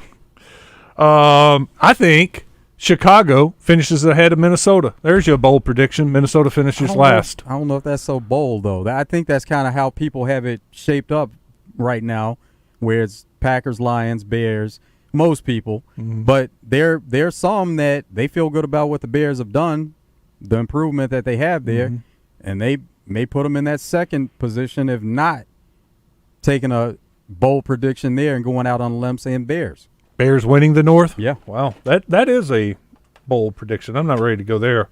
I like that Detroit team. I got to the receivers, the part where Amon-Ra Brown got All-Pro, but didn't get to the Pro Bowl. Yeah, that was And crazy. then got the news of the All-Pro, and I'm like, well, that's even better. Forget the Pro Bowl. You're All-Pro, dude. Amon-Ra, he's great. Amon-Ra. Yeah, I've got a new respect for him watching this. All of the receivers. Even the 49ers receivers and tight end. It's kind of cool. It's very cool watching behind the scenes and getting to know these guys. Yeah, the work that they put in. Mm-hmm. From the 479, Brad Taylor was 16. I don't know where Barry Lunny came from. I guess somebody on the D3 Auto Sales mentioned Lunny, but it was Brad Taylor that was number 16 for Arkansas. JW says, Wes, why didn't Dallas keep Pollard and take Ezekiel back? He's terrible. Pollard is so much better. He looks new and fresher playing for Tennessee. Yeah, no doubt, I agree. I like Pollard better than Zeke, but the reason they did it was it's money. They couldn't afford Pollard. He got a nice deal from Tennessee, and Dallas couldn't. I'm sure that his agent was talking with the Jones and about, here's what we got. What do you want to do? And Dallas like, man, love you, but good luck. You can't pay everybody. I mean, that's the salary cap. That's what sucks about it. Back in the day, no doubt they would have kept him and just loaded up. But you got to pick and choose, and unfortunately, they did that with the tight end that went to the Texans, Dalton Schultz. Yeah, loved him, but they couldn't afford him, and Houston gave him a good deal, and he went to Houston, had a nice year. But Dallas had Jake Ferguson and some other guys that are cheaper and had successful, good years. And at some point, it's going to become where those guys are in a position to get paid, and then now you have to balance it out. Can you pay those guys, or do you have to start the cycle again? Go get another tight end. The draft is so important. You got to go out and find, and that's the only thing I didn't like about the Cowboys draft. I was surprised they didn't go out and get a running back. They had other needs, but I feel like that's still a hole, that explosive guy at that running back position for Dallas. But that's what it is, JW. It's all about money. Savage writes in on the D3 Auto Sales text line, the best quarterback at Arkansas, war number 16, Brad Taylor. Another one, Brad Taylor. There it is. From the 479, when Joe has to say Caitlin Clark, does he spit? No. Joe likes Caitlin Clark. You don't dislike her. I don't have anything. I mean, there are some things that have bothered me, but it's not even about having something against her. It's the narrative around her that people that haven't paid attention, that all of a sudden they're paying attention, and they only see it one way. Like she's the standard of women's basketball. Like there's never been anybody that's been at a high level and played at a high level in women's basketball until she came along, and that's a false narrative. No. She did things that others didn't do in college as far as scoring at the amount she did. The shots that she took that became more popular, kind of like Steph Curry. She started doing things that a lot of people hadn't seen before. Well, she broke records, and there were people that had those records before. Sabrina Ionescu, Kelsey Plum, who are WNBA players, those are whose records she broke. And those are two players that are on the current Olympic team. Mm-hmm. Good player, great players. And as far as what was said about Diana Taurasi not playing, that was the championship game and the semifinal against Australia. There were two players, Jewel Lloyd and Diana Taurasi, who didn't play in the championship game. They played respectively. Jewel Lloyd played 11 minutes, Diana Taurasi 6 minutes in the semifinal. But in the championship, neither one of them touched the floor. Sabrina Ionescu, she didn't log any minutes until the second half. So they had to change the lineup and do some things differently to be able to win the game. And they felt like at that time getting Ionescu on the floor, but it almost looked like the plan going into the game was they were just going to run a 9-player rotation. And then when they got into a tight game because it was tied at half, they felt like Sabrina Ionescu could bring something different to that lineup, and they actually put her in the game. And it paid off. Yeah. Came up big. Coming up tomorrow, we will have Pat Bradley, and we're going to have football-wise, we're talking linebackers tomorrow. Coach Williams and the linebackers. That'd be good. It's a position that we heard some positive things about earlier this week from Coach Woodson. Likes that depth at linebacker. So much so that they've created a penny position, and they're trying to get 4 linebackers on the field at some point. 3-4 defense. It'll be a good day. Talk some more high school football. We'll have to move on to the 5A now. We're done with the 7A and 6A. We'll start talking some 5A football. When I think 5A football, I think Parkview. We've already talked to Brad Bolding, though. Fun day today. Great job, Joe, as always. Thank you for listening. Drive Time Sports is next. Every day, we do one thing.